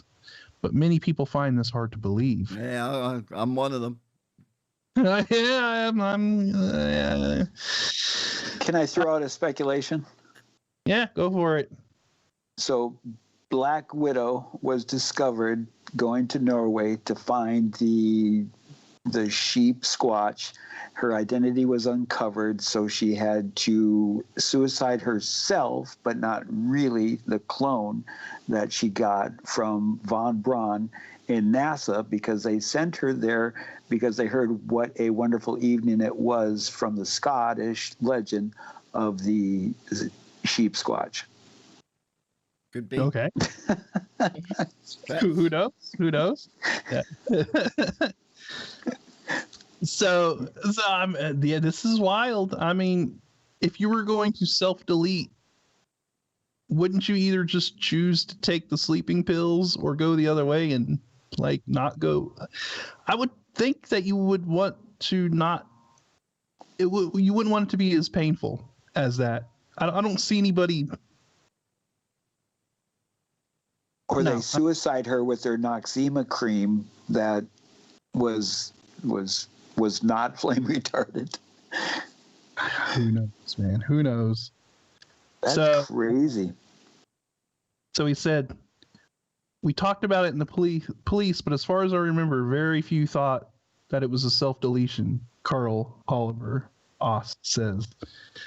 Both the remote spot where her body was found and the method of self-deletion by fire strike them as strange. That's what I'm saying. Most people don't choose that as a self-deletion method. It's more of a religious statement when you choose that way, you know? Yeah, like if you do the self-immolation thing, it's usually like some political statement. Or need to speed up, Scott. We're almost on the break, man. We're nearly there, dude. Wow. Okay. Says without any further leads, the case is closed and the woman is buried in February of 1971. Police think the woman may be Catholic and organize a Catholic funeral for her. According to a police report of the funeral, the coffin was decorated with lilacs and tulips, and the priest conducted a simple ceremony for the unknown woman, who was put into the grave in a foreign country without any family present. And I think we will leave it there and continue on with this bizarre case out of Norway. I know we've taken a little detour from our trip to Asia, but we will be coming back there in the last hour. But we'll close this up when we get back because it's a fascinating story, and I've never heard about this case, and it definitely has there's a lot of tinges of spooks and shady things that maybe have going on. So we'll be right back, everybody. Shenanigans, I say. There we go. There we go. 1 hour left. I can't believe it. This is a good story. Can't beat a good murder mystery. I've got a similar one dug up we can probably throw in towards the end as well. Norway again. I'd seen it in a documentary recently. I had to check it wasn't the same one, but this one here, for me, there's a definite smell of espionage, especially hanging around naval officers, watching missiles, multiple passports.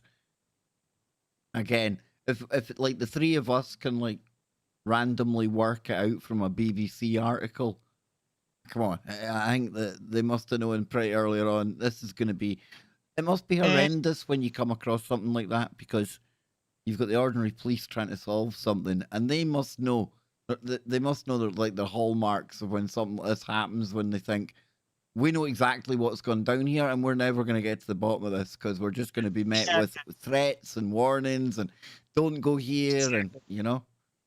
You know that there's got to be a lot of those local police that are like, you know what, something way bigger than us is going on here. Something far above our pay grade is I need to know basis, guys, and you definitely don't need to know. Now shop and get back to writing out parking tickets. You know? Just finish the report, turn it in, and continue on. Yep. Now, you know, the KGB has been known to take out their own people, right? I'm thinking Scandinavia. I'm not going Mossad. I'm thinking more KGB. That's what I'm thinking. Yeah. All of them. Yeah. I think we're dealing with a Russian spy. You know, she could speak fluent English to where, you know, she didn't have the Russian accent or anything like that. She learned German too, you know, East German probably. She was in Norway probably spying on Western military activities out there. Maybe her cover got blown, and before Western intelligence could get to her, KGB got out there and handled business themselves. You know, that's I was told by a veteran that there is a implant that has been put on the carotid artery that goes into your brain, and if you are compromised through a flick of a switch, it'll open up this little capsule that has acid in it, and it quickly melts right through the arterial wall, and it floods your brain, and it looks like you have an immediate stroke. So why would not these other different agencies around the world have the same thing, you know? Sounds like a James Bond plot, that one, they say. Right? When they can just send somebody to double tap you in the back of the dome and you'll be gone. No, I mean... And you're the CIA, you know, talking about the heart attack gun and all that good stuff, you know? So they got all kinds of crazy weirdness. And like I said, it sounds like, I mean, to me, it sounds like her cover got blown. KGB showed up and they're like, you know, it's going to have to happen, right? And she's probably like, yeah. And they're like, well, you want to private securities? Yeah. Do you want to eat these sleeping pills first before we do the deed? Probably was like, yeah. You know, you don't have a choice at that point. And she probably knew the risks involved. And your left molar is a cyanide pill. Here we go. All right, here we go.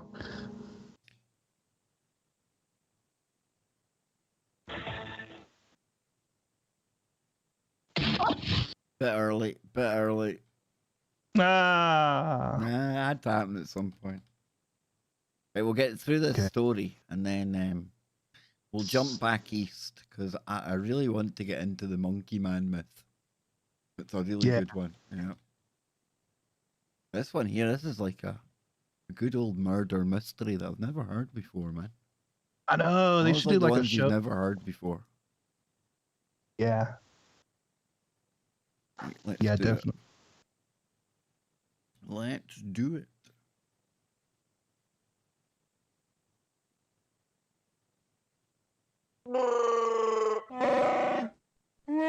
Well. 2 hours down, 1 hour to go, and then we hand off to Brent Thomas on the Paranormal Portal. So thank you all so much for tuning in today. Like I say, we've still got an hour to go here, but it doesn't stop with us because Brent, he is definitely going to woo you through the Paranormal Portal right after we finish. And we took a little bit of a detour over to Norway, and I'm glad we did because I love watching like murder documentaries, all these kind of things, and unsolved cases, cold cases. I don't know. I'm one of these weirdos that gets right into these things, but fascinating, and it's even better when you come across a story you've never heard before. And that certainly ticks the boxes when we go to what was the name of this? The Islad, is it? Isladen, something like that. Isladen Valley, I think, is what it's. Isdal woman. Isdal woman. That's it. The So Isdal woman, but that's what they named her because they found her in the Isdalen Valley. let's finish it off then, dude. Let's get to the tail end right. of it. Yeah, so it says that police still hope to find the woman's family. She's buried in a zinc coffin that won't decompose, and keep an album of photos from the funeral for her relatives. Harold Osland was one of the investigators reluctant to let the case go. He said, "My father could never put this case away," his son Tor says. "He never could accept that they had to close down the case." And obviously, I mean, if you were a local detective or, you know, somebody working on this case and they're just like, okay, we shut it down. We don't, you probably being an investigator and stuff, that would probably be very frustrating. Very, very frustrating to have to shut that down. It says his father kept several of the police documents, and Tor eventually wrote a book about the Isdal case. Over the years, the case has also inspired several crime writers and illustrators. What intrigues people is that it is an unsolved mystery. It is almost like following a crime novel, says Gunnar Stallinson. And it says, Clue 8, The Teeth. Well, before that, it says, then in 2016, the possibility of solving the case rears its head. And so we have these teeth here. The Isdal woman had distinctive teeth. 14 of them were filled, and she had several gold crowns. This was especially unusual for someone in her age range and is not the type of dental work seen in Norway. Gisel Bang, a professor of dentistry, keeps the woman's jaw in hopes that other experts will recognize the dental work. After his passing, everyone assumes the jaw has been destroyed. Oh, no. Forensic doctor Ingray Morold, who inherited the Isdal woman's files, says he was told the jaw had been thrown away because it was smelling. But after investigative journalists at NRK make queries about the Isdal woman, Professor Morold finds the jaw deep in a cellar in Haukeland University Hospital's forensic archive. The find gives Norwegian police the opportunity to reopen the case and use the latest forensic techniques to try and identify the woman. The Norwegian Criminal Investigation Service, or Kripos, and University of Bergen start conducting isotope analysis on her teeth, looking at the chemical signature left by the elements that made up her teeth as they were being formed. The tests involved oxygen isotope analysis, which can reveal the type of water the woman drank as she grew up. That's interesting. And which areas the water came from. So they can kind of pinpoint a geographic sort of area that she may have come from based off of, but like the deposits that the water had left in her teeth, I guess you could say, like the calcium that it's been. Very interesting. Strontium isotope analysis, which can reflect the type of food the woman ate and the type of soil in the area where she grew up. This is the first time Norwegian police have conducted isotope analysis on teeth, but they hope the findings will help them pinpoint the region where the woman lived. Blue 9, the tissue samples. DNA analysis is now one of the key tools police use in forensic analysis and identification cases. It didn't exist back in 1970, but it turns out several tissue samples from the woman's organs, including from her lungs, heart, adrenal gland, and ovaries, have been stored at Haukeland University Hospital. Professor Morld says that it has been a custom in most of Norway to keep tissue samples from post-mortem examinations. The samples are useful for repeat examinations and as a source of DNA. It says NRK and local police agree to send the samples off for DNA analysis. Nils Jarl Jovag, head of forensics at West Police District, says it's important to pursue the woman's identity because somewhere in the world there may be some relatives wondering where she went. We try to identify every known body so that relatives can have an answer. While they wait for DNA results, NRK published a documentary into the investigation and received more than 150 tip-offs from people interested in the case. In Norway, this case is a big enigma for people. There's a lot of people who want some sort of closure in the case, says journalist Stale Hansen. After months of work, scientists have an extended DNA profile of the woman. The latest results published on Friday show the woman was of European descent, making the theory that the woman was an agent from Israel much less likely. Norwegian police are set to issue an Interpol Black Notice, which seeks information on unidentified bodies. With the new information, European police forces will be asked to check their DNA databases to see if they find a match. If someone close in your family is in a DNA registry somewhere, we will get a hit, says Stale Hansen. That would be really exciting. The Isdal woman case has been unsolved for the last 46 years, but now modern science has reopened the possibility of this elusive Nordic mystery being solved. So very interesting. We might get some answers from it, based off of all this DNA analysis, and with so many people now doing the whole 23andMe, checking their DNA lineage and all that stuff. Maybe one of her distant relatives or something did something like that. Yeah, it's a weird one, dude. Definitely going with him. Definitely going with the whole the spook angle on this one. Yeah. Whether we'll get any closure in this, I don't know, because I would imagine if anything does flag up the DNA database, it's also going to flag up at some office where they try to keep these things hidden as well. But dang, that case had the lot. It really did. Now, Nacy, we're going to go back east now, and I know you had a story that also relates back to your people's history as well. So how about you throw in your story about somebody beginning with the letter P, because I'm not even going to attempt to try and say that letter. Well, it all started with my own quest of spirituality, religion, acceptance of what is out there.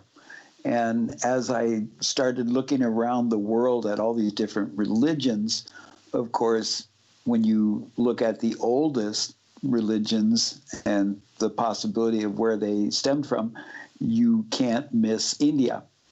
And so in the Hinduism or yogi world, I came across Paharanda Yogananda, who in the 1920s came from India to America and was touted as bringing kind of the initial New Age acceptance to America. He went all over the United States and shared his stories. And in the mid-40s, he came out with a book called The Autobiography of a Yogi. And if we want to talk about some woo, I mean, the things that he experienced through his own spiritual quest in India as he traveled around meeting all these different yogis, he came across individuals that more or less performed what you could just be called as miracles from individuals that allegedly survived by only eating one hemp seed a day. Another individual was known to create gold out of nothing. Like he would open up his hand and a gold chain landed into his hand, and he gave it to the, apparently during this time, there was an individual who was very familiar in jewelry. And so this yogi created or manifested this gold chain and said, go and test this. And they go and they test the gold chain, and it's of the purest gold that can be out there. And, just occurrences like this, which, the nostalgia of it, the romanticism, of it is extremely intriguing, but the other thing that I find is, along with my ancestry in these situations where you witness things that you can't wrap your head around. And I've had those experiences in ceremonies, not to the extent of where people are manifesting things, but I hear stories of things like this. Another one was teleportation, yogis that could teleport, be in two places at one time, yogis that were able to be covered by wet towels and within a certain period have them all dried from creating a high body heat off themselves. And when you take moments to read some of these ancient works of India, you find this incredible source of works, literature that can assist you in being positive, neutral, negative. That's your choice of action. Because this individual wrote another book that was called Man's Eternal Quest, and it is one of the few books that actually brought me to tears while reading. At sunset, I had a little deer bone pipe that I would fill with some tobacco at sunset, and I would read this book at sunset on my little porch. And it would literally bring me to tears sometimes, because this individual is writing about not just loving yourself, but loving your God and loving all the other miraculous entities such as Kev and Scotty and all of you in the audience. So it was a profound experience for myself, but then to get caught or find myself intrigued in that world of the miraculous was fascinating in itself. Yeah, some of the stories that you hear from over that part of the world, and they say, you hear about people even being able to, like, through the yoga and breathing and meditation, stories of bilocation, Scotty, things like this, being seen in two places at once. And I don't know, this is what intrigues me about over there. You've got the whole ancient astronaut type thing going on. You've got the whole kind of long, rich culture. And then you get into this kind of the deep and spiritual type woo. It's very, very different from the way we do things, right? Yeah, and one thing that came to my mind while I was listening to Naysay talk about that, and I had to hurry and pull something up on it, was this Indian yogi that was sustaining himself off the sun, and he wasn't consuming water or eating anything. And then they actually observed him. He let them study him, and he sat in a room for 15 days with a CCTV camera on him, and not once did he touch water or eat anything, and he just sat in there. I mean, I'll just read a little bit of this because I'll just read like the first little paragraph or something.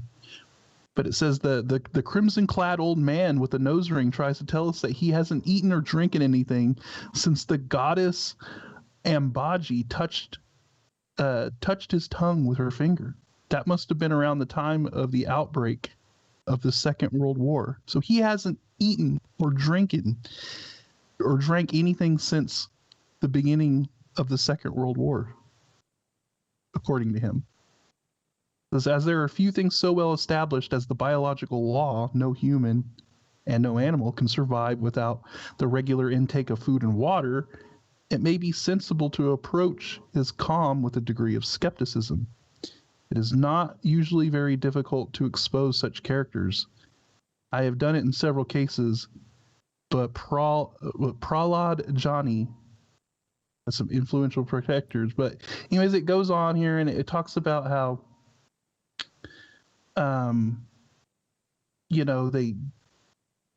they studied this dude. They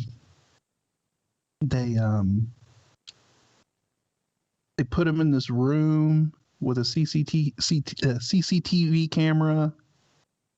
He never touched or drank anything the whole time he was in there. And he's not the only guy that I've heard doing this. This is supposedly some kind of a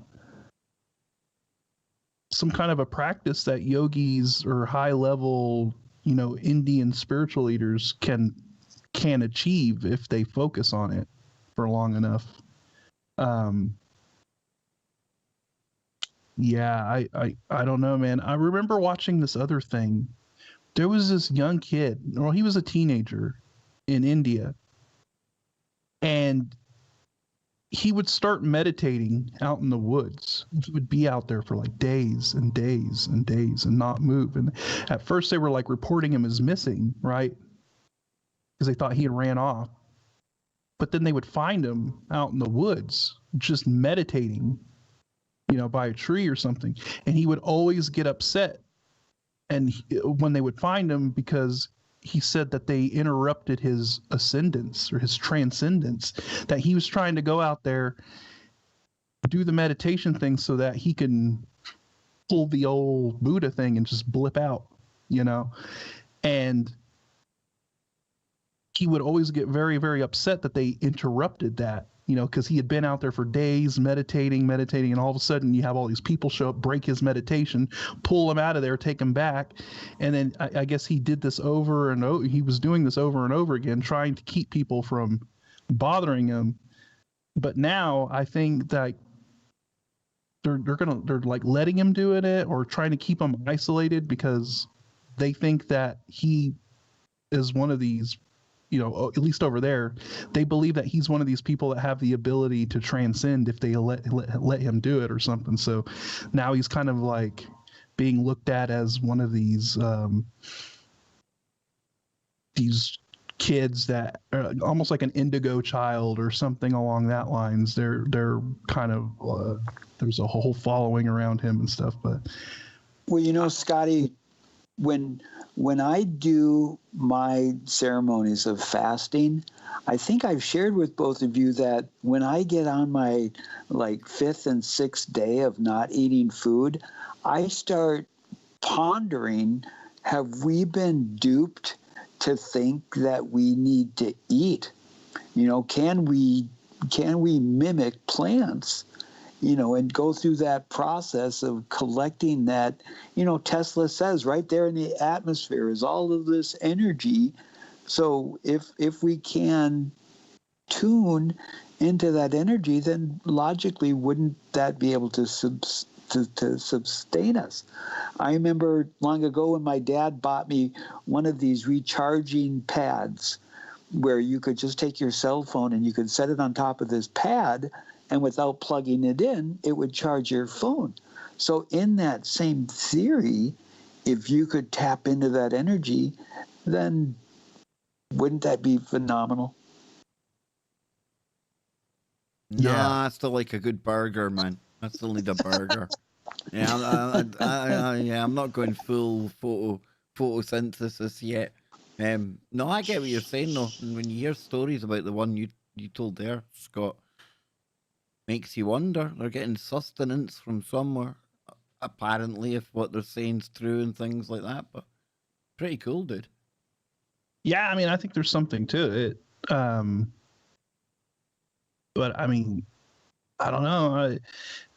I think this is one of those things where you have to focus your mind, and it has to be something that you completely like dedicate yourself to, and it's not just something where you're like willy-nilly wake up one day and be like, hey, I'm not gonna eat anything, I'm just gonna starve You're still gonna myself need and I'll water or something, man. You're gonna get ill. Do you know what I mean?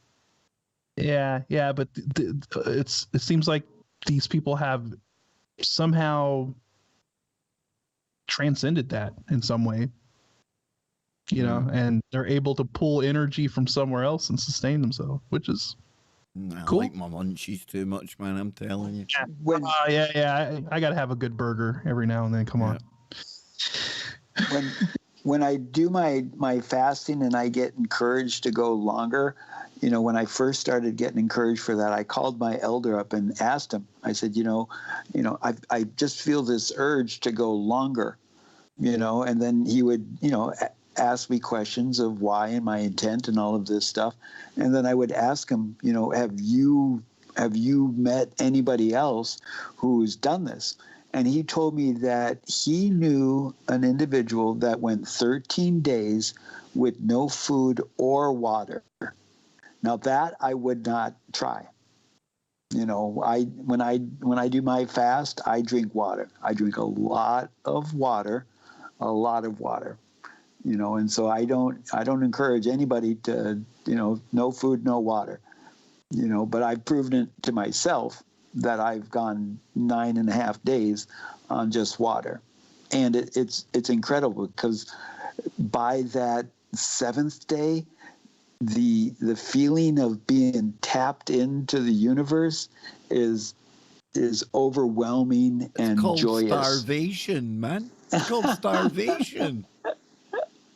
Yeah. Well, yesterday when I was on your show, Kev, I was feeling a little hyper. You could tell I was like a little. I like the hyper, Scott. I like it. Yeah. Well, and then I informed you after the show that I was kind of doing an unintentional fast because I hadn't ate all day. So that's what happens when I start fasting. And I don't eat for a day or two.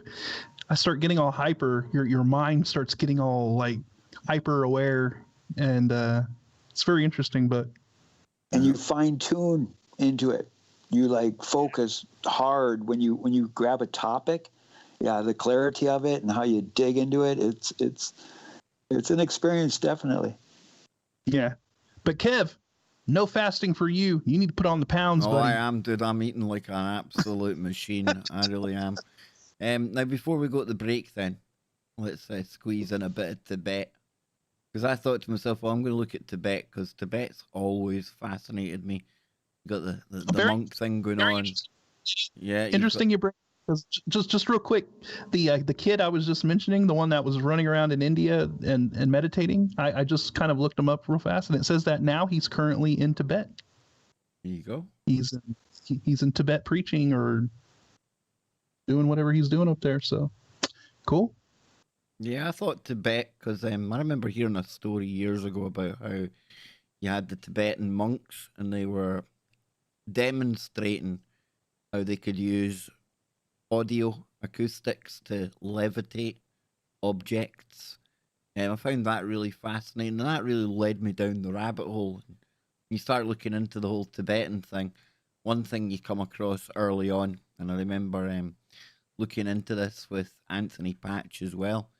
And we often talk on the show about mountains being very, very special, but almost like stargates at times. And when it comes to Tibet, one place that they absolutely revere is somewhere called Mount Kailash. Now, I've heard ancient aliens describing this place as from everything between a pyramid, some kind of ancient weapon, some stargate. But it got me thinking about what other stories could there be when it comes to, say, mythology or some of the lore that surrounds the Tibetan people. It totally blew me away because I came across something about a monkey myth. And this is, it's pretty cool. It's called Fa Trelgan Chang Chup Sempa. Is a mythical monkey ancestor of the Tibetan people. Now, with King Gesar and Avalokitesvara, of whom he is an incarnation. He's one of the most important figures in Tibetan culture.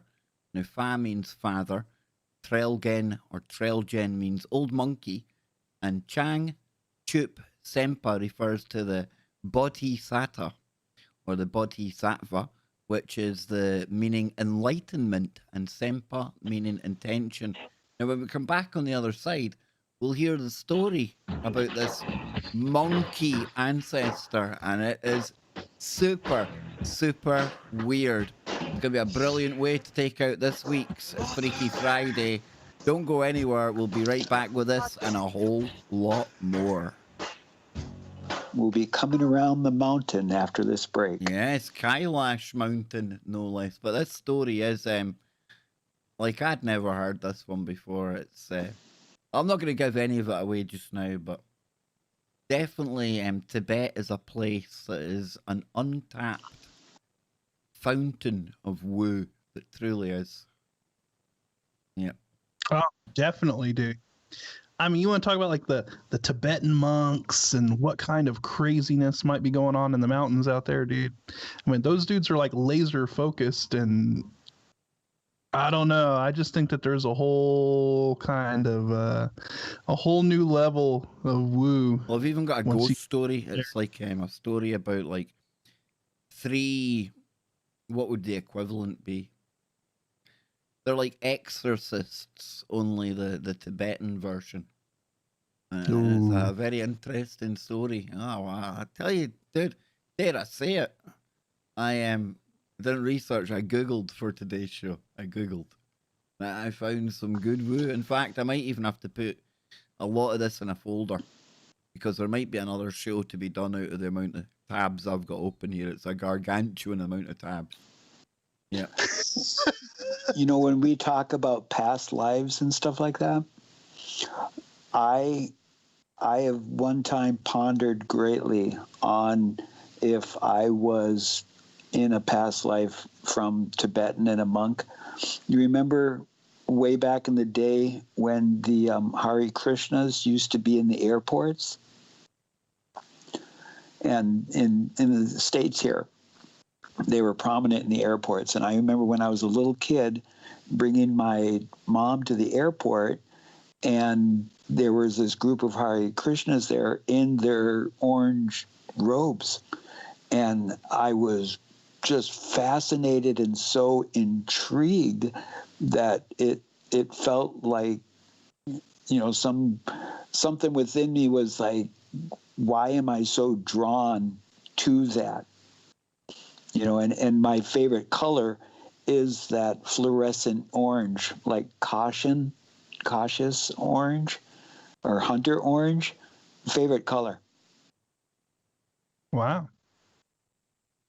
Yeah, I mean, obviously you felt something deep resonated with you whenever you saw them. So yeah, maybe there is something in your past life, or you've had some encounter or something in the past, you know, with some Tibetan monks or something. Who knows, man?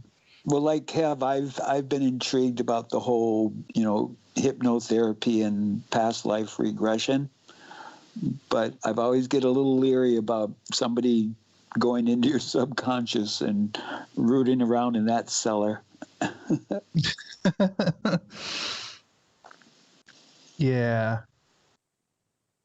the whole Tibet thing is really interesting. And wait, do you hear what this monkey gets up to? He's a cheeky monkey. Monkey business. Yeah. I'm just and watching the clock here, watching the clock.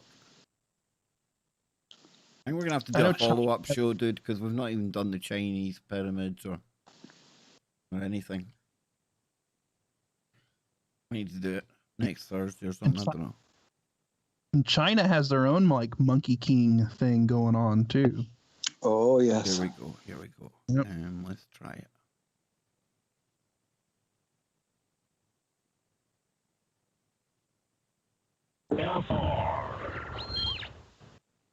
That'll be too early then.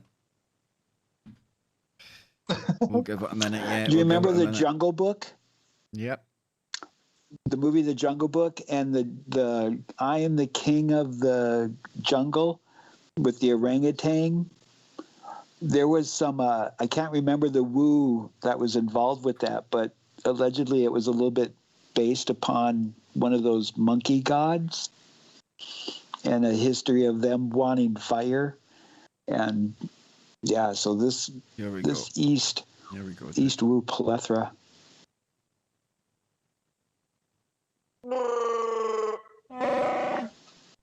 Welcome back, ladies and gents. Final segment of today's Freaky Friday, right here on TFRlive.com. Thank you all for tuning in today. Remember, coming up right after today's show, we have got Brent Thomas, and he is firing up the portal as we speak.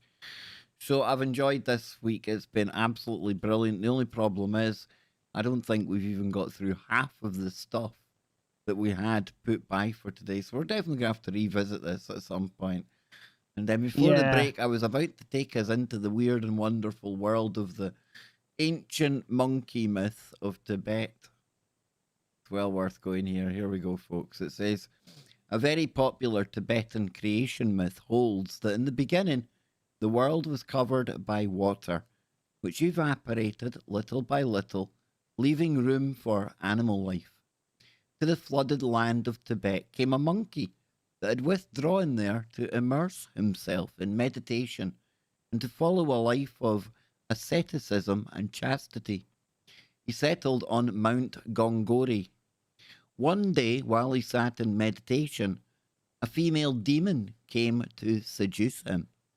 Tradition has it that she was the manifestation of Bodhisattva Tara, which is Jetson Dolma in Tibetan, a symbol of compassion and protector of merchants and travellers. Now, she threatened that if he refused to sleep with her, she would visit a demon and conceive a multitude of small monsters that would destroy all living creatures. The wise monkey yielded and requested Avalokitesvara's authorization to marry her. So from now on, we're going to call Avalokitesvara. We're just going to call her Ava, okay? Ava blessed the monkey and the female demon. And a few months later, 6 small monkeys were born of their union. The monkey let his 6 children grow up in the forest, but 3 years later, he discovered that they had become 500. Cheeky monkeys. The fruits of the forest were no longer sufficient to feed them, and the 500 monkeys beseeched their father to help them find food. Not knowing what to do, he went again to ask help from the god of compassion. Then Ava went to Mount Meru, or Semeru, believed to correspond to today's Mount Kailash, a sacred place for Buddhists, Hindus, Jains, and the Bonpo. Some say that at the top of the mountain, he gathered a handful of barley. Others that he extracted 5 cereals from his own body to offer the monkey father. Then the monkey father learned agriculture, and after a good harvest could finally feed all of his children. Now, as they fed on cereals, the monkey gradually lost their hair and their tails, and they also started to use bone and stone implements, then made clothes and built houses, forming a civilization from which the Tibetan people descended. So there you go, boys. There's the magical monkey myth of Tibet. I'd never ever heard that one before. Weird, right? And on top of that, I'll just go ahead and throw out the Monkey King of China and read this little bit from. And I don't know how far back the Monkey King goes in Chinese mythology, but I know it's a bit. Did he have a metal hat and did he have big claws?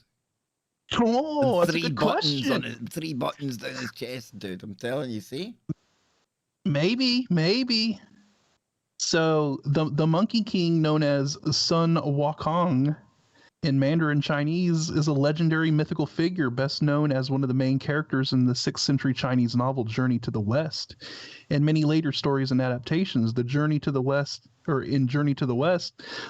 The Sun Wukong is a monkey born from a stone who acquires supernatural powers through Taoist practices.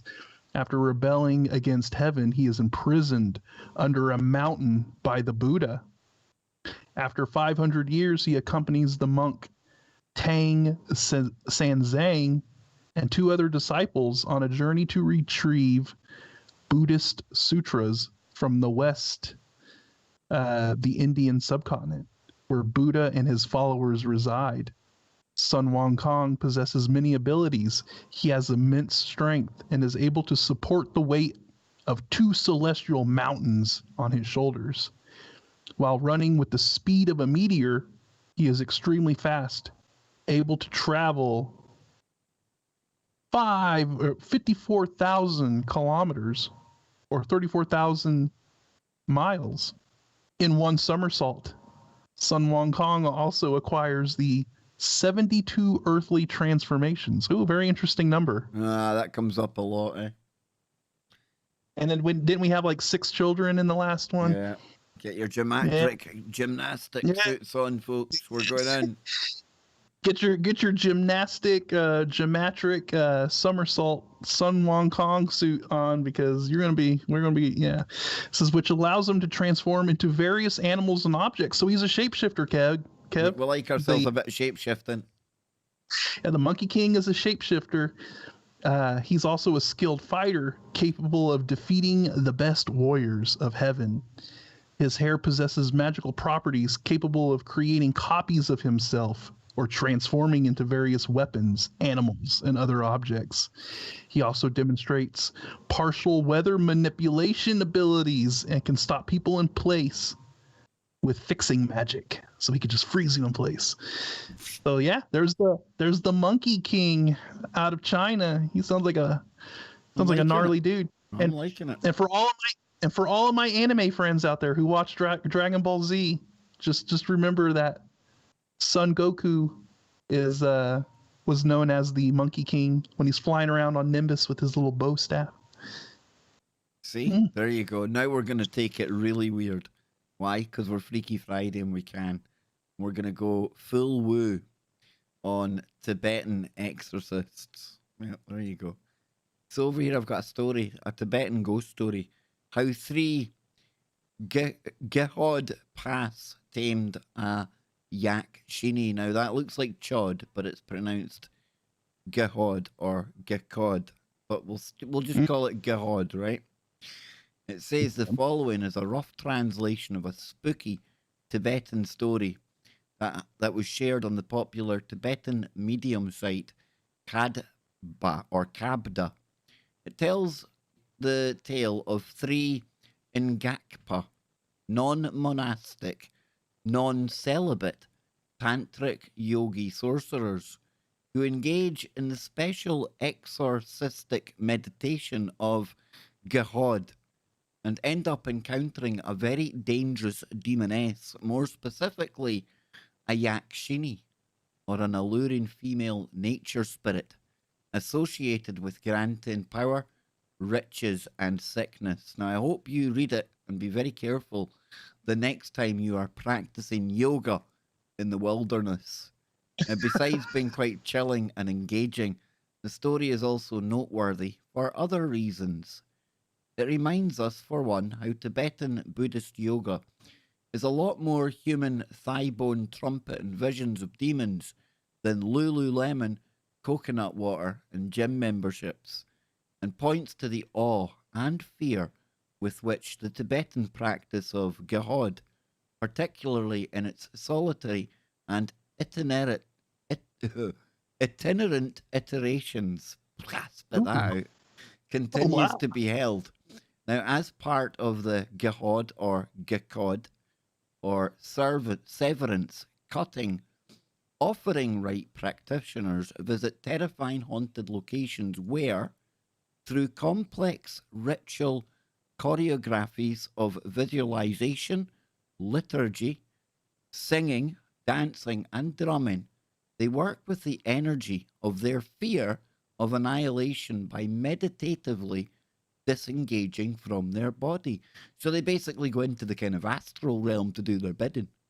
severing their investment in a constructed self and offering their corpse up to be eaten by beneficent as well as hungry, suffering demonic beings, which they have summoned. Now, as I mentioned in another post above about the practice, Gahod or Gakod not only pacifies these demons, themselves ultimately displays of mind and a product of self-grasping, like all phenomena, but also powerfully severs the practitioner's attachment to their self-importance and allows them to develop profound compassion, generosity, and fearlessness. So the story below is noteworthy, however, for how it reminds us that it's just because spirits are empty, illusory displays. Let's see, we'll get to the story. Hang on now. Give me a second. You guys talk about this for a second, Scott. I'm going to get a drink of coffee here, okay? All right. If you want to shoot that link to me, then Yeah, I I'll, will do, dude. That's will do. Here you go. Too much talking for me tonight, that one. That's all right. You know, when we were There you go, dude. when If we you were scroll talking, down halfway, you'll get to the story, Scott. Okay. It says a story of how 3 Chodpa exorcists tamed a Yakshini, a female harm giver or local land spirit. It's a good one. Okay. There you go. I got it. All right. Thank you, dude. Thank you.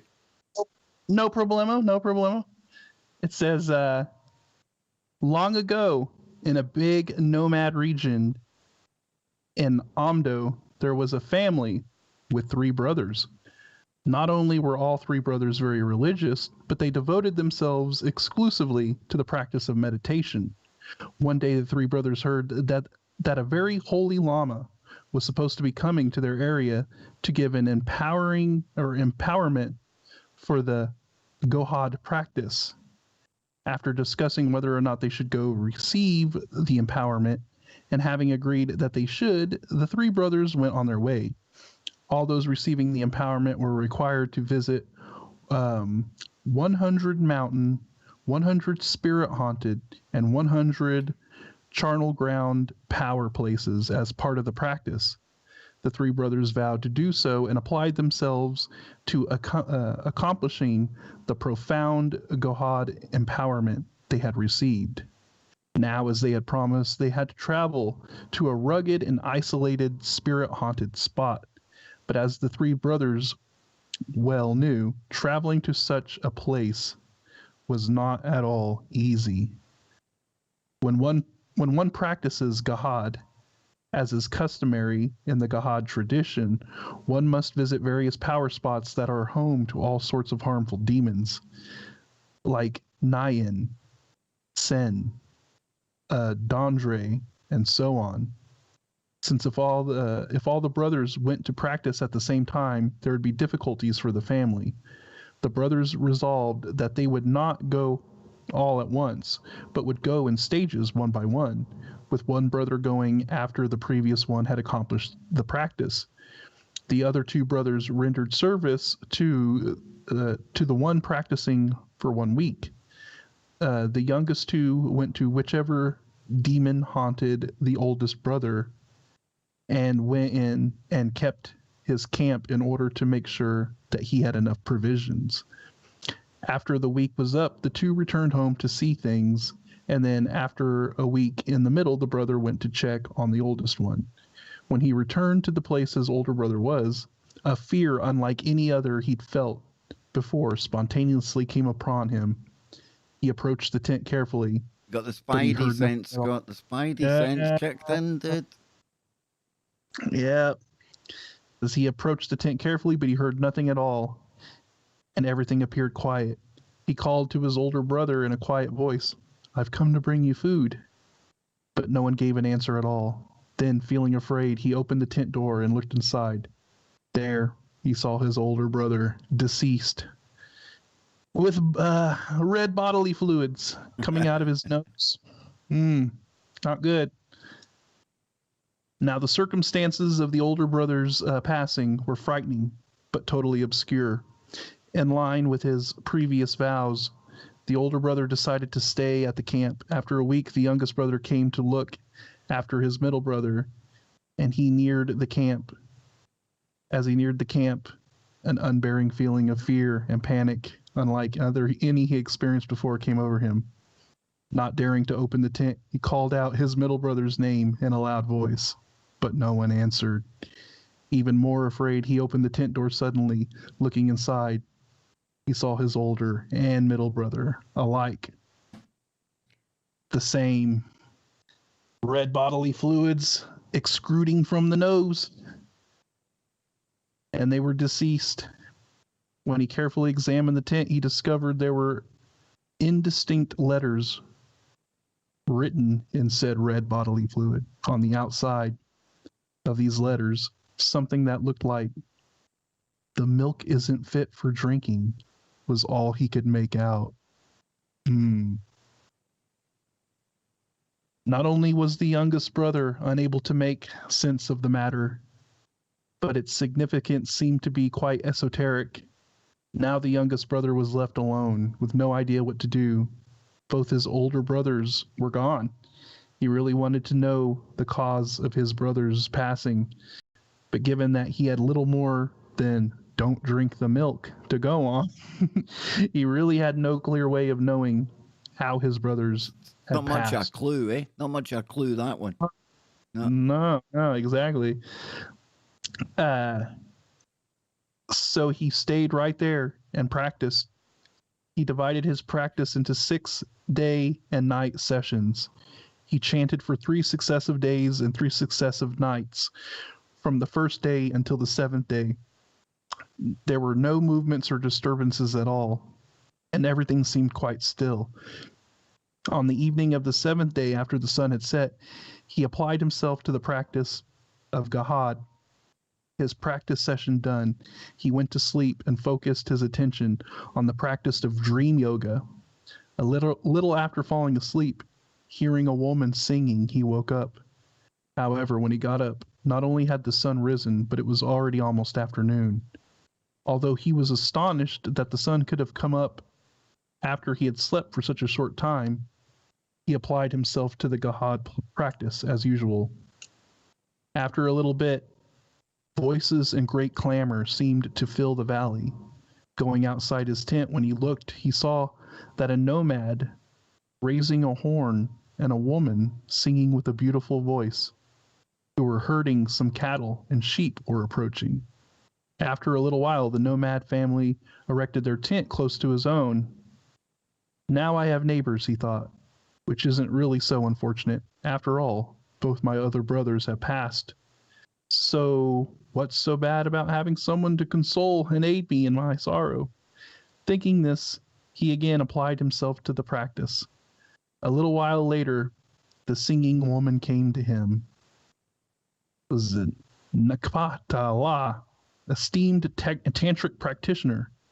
Please have some of this milk that I've just collected, she said. Oh. See, Scott, you see, it's a good one, man.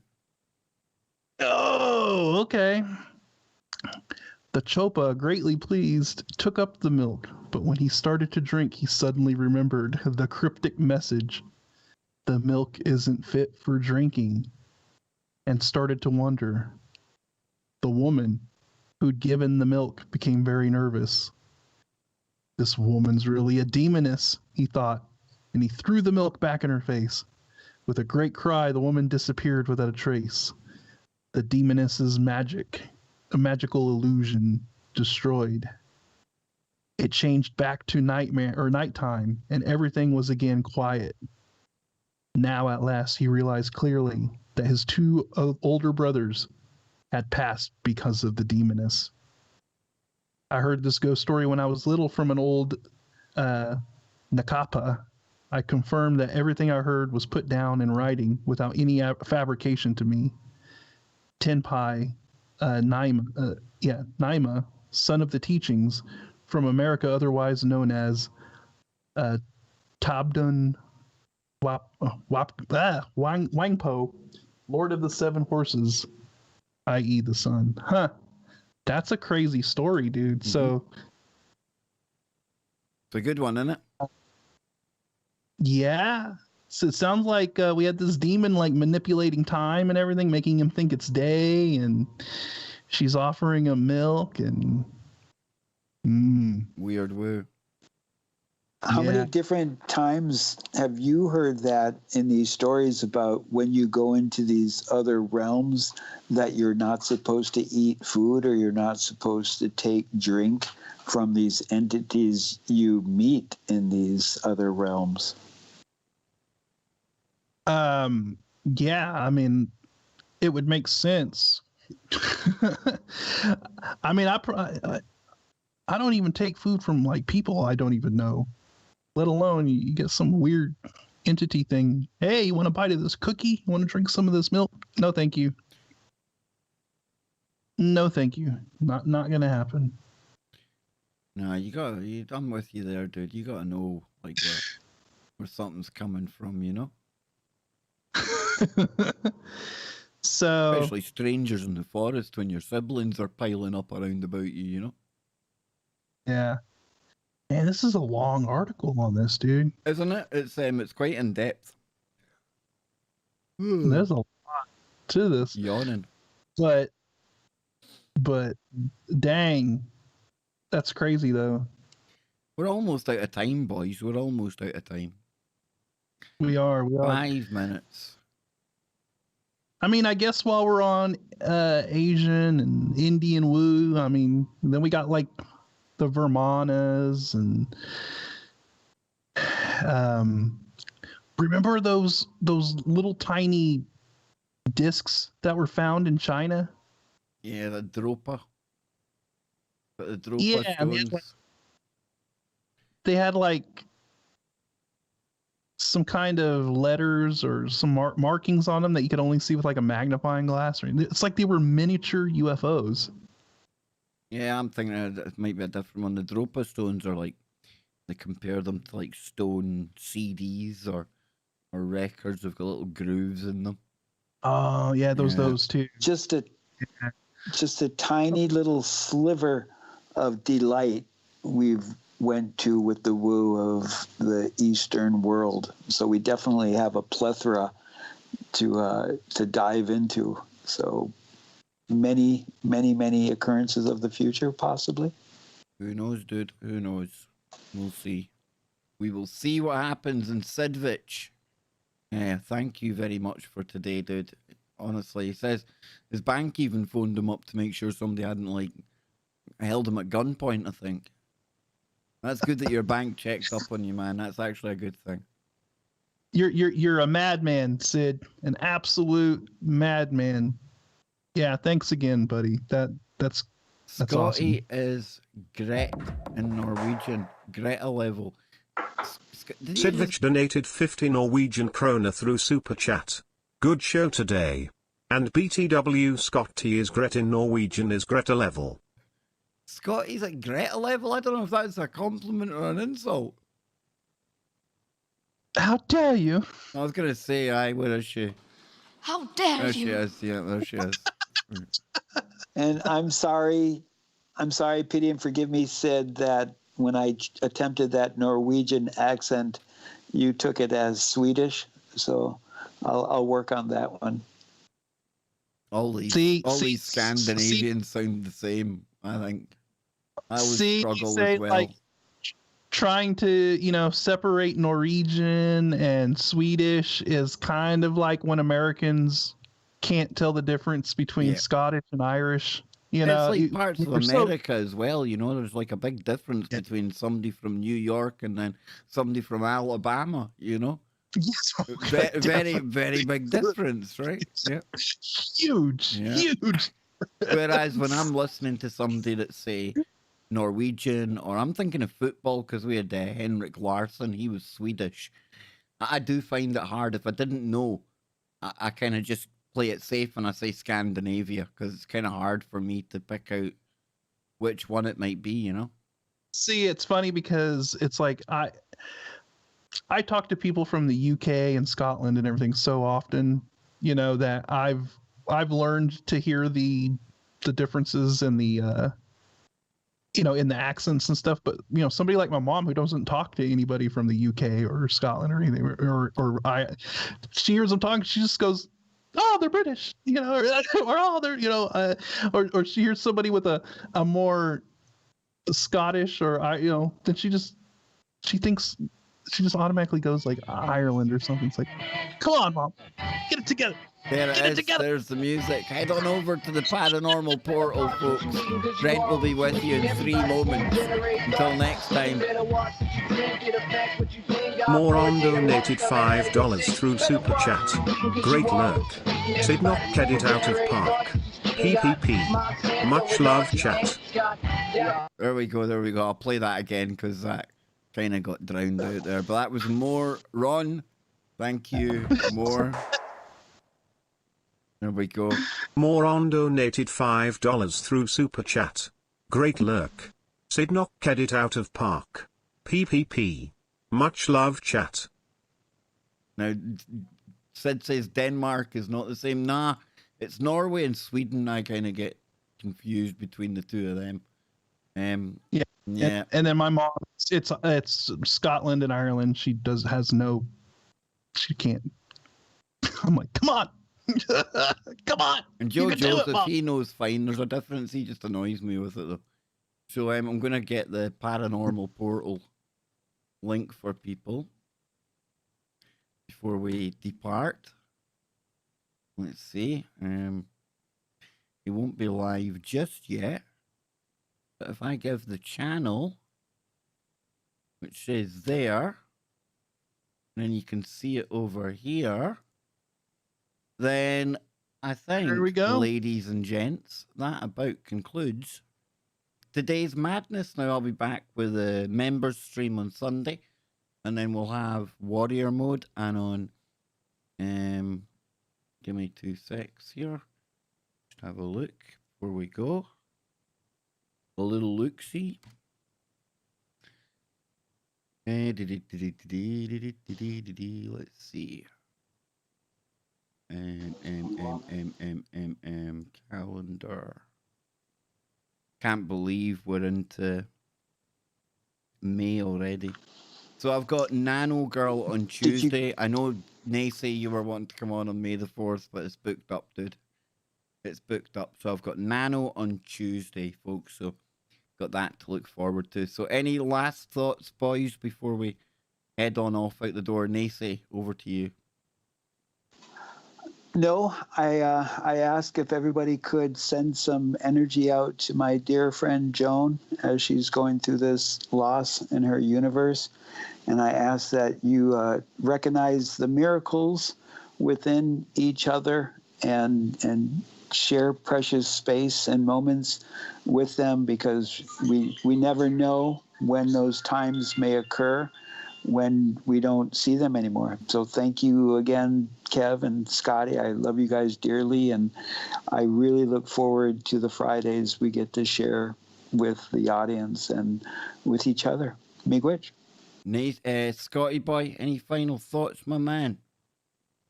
Nah, just it was another awesome show. It was cool to get into some of the Asian woo, get into some of the weird cryptids, some of the ones that we hadn't even heard of. It's always good to hear about a cryptid or a story that is fresh, you know. The story of that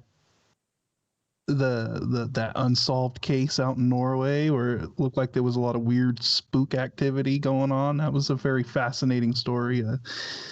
Definitely could make a movie or something out of that, I think. But yeah, hope everybody has a wonderful weekend, and hopefully I can get my computer in order and it doesn't become a big scene. But yeah, I will see everybody next week, and yeah, there we go. Sounds good to me, dude. Sounds good to me. So thank everyone for tuning in today. Massive thank you to Sid, to we had the Troy Man and Moron as well. Like I say, I'll be back over the weekend, folks, but thank you all for being here and keep your mind open. Keep looking for the woo, but not to the point where your brain turns to black goo.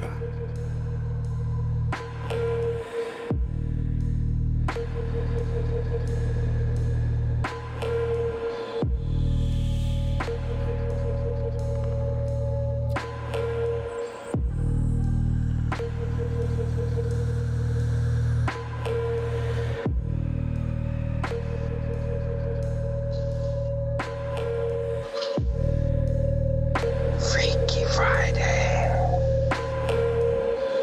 with the Woo Crew.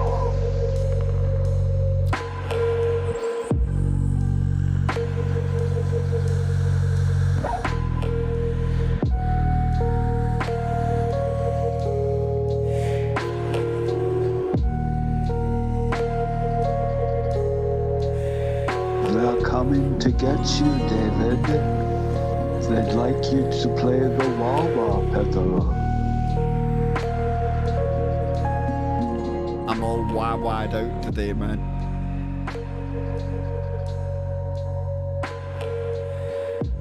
Special guest on the wah-wah pedal, Scotty Lopez.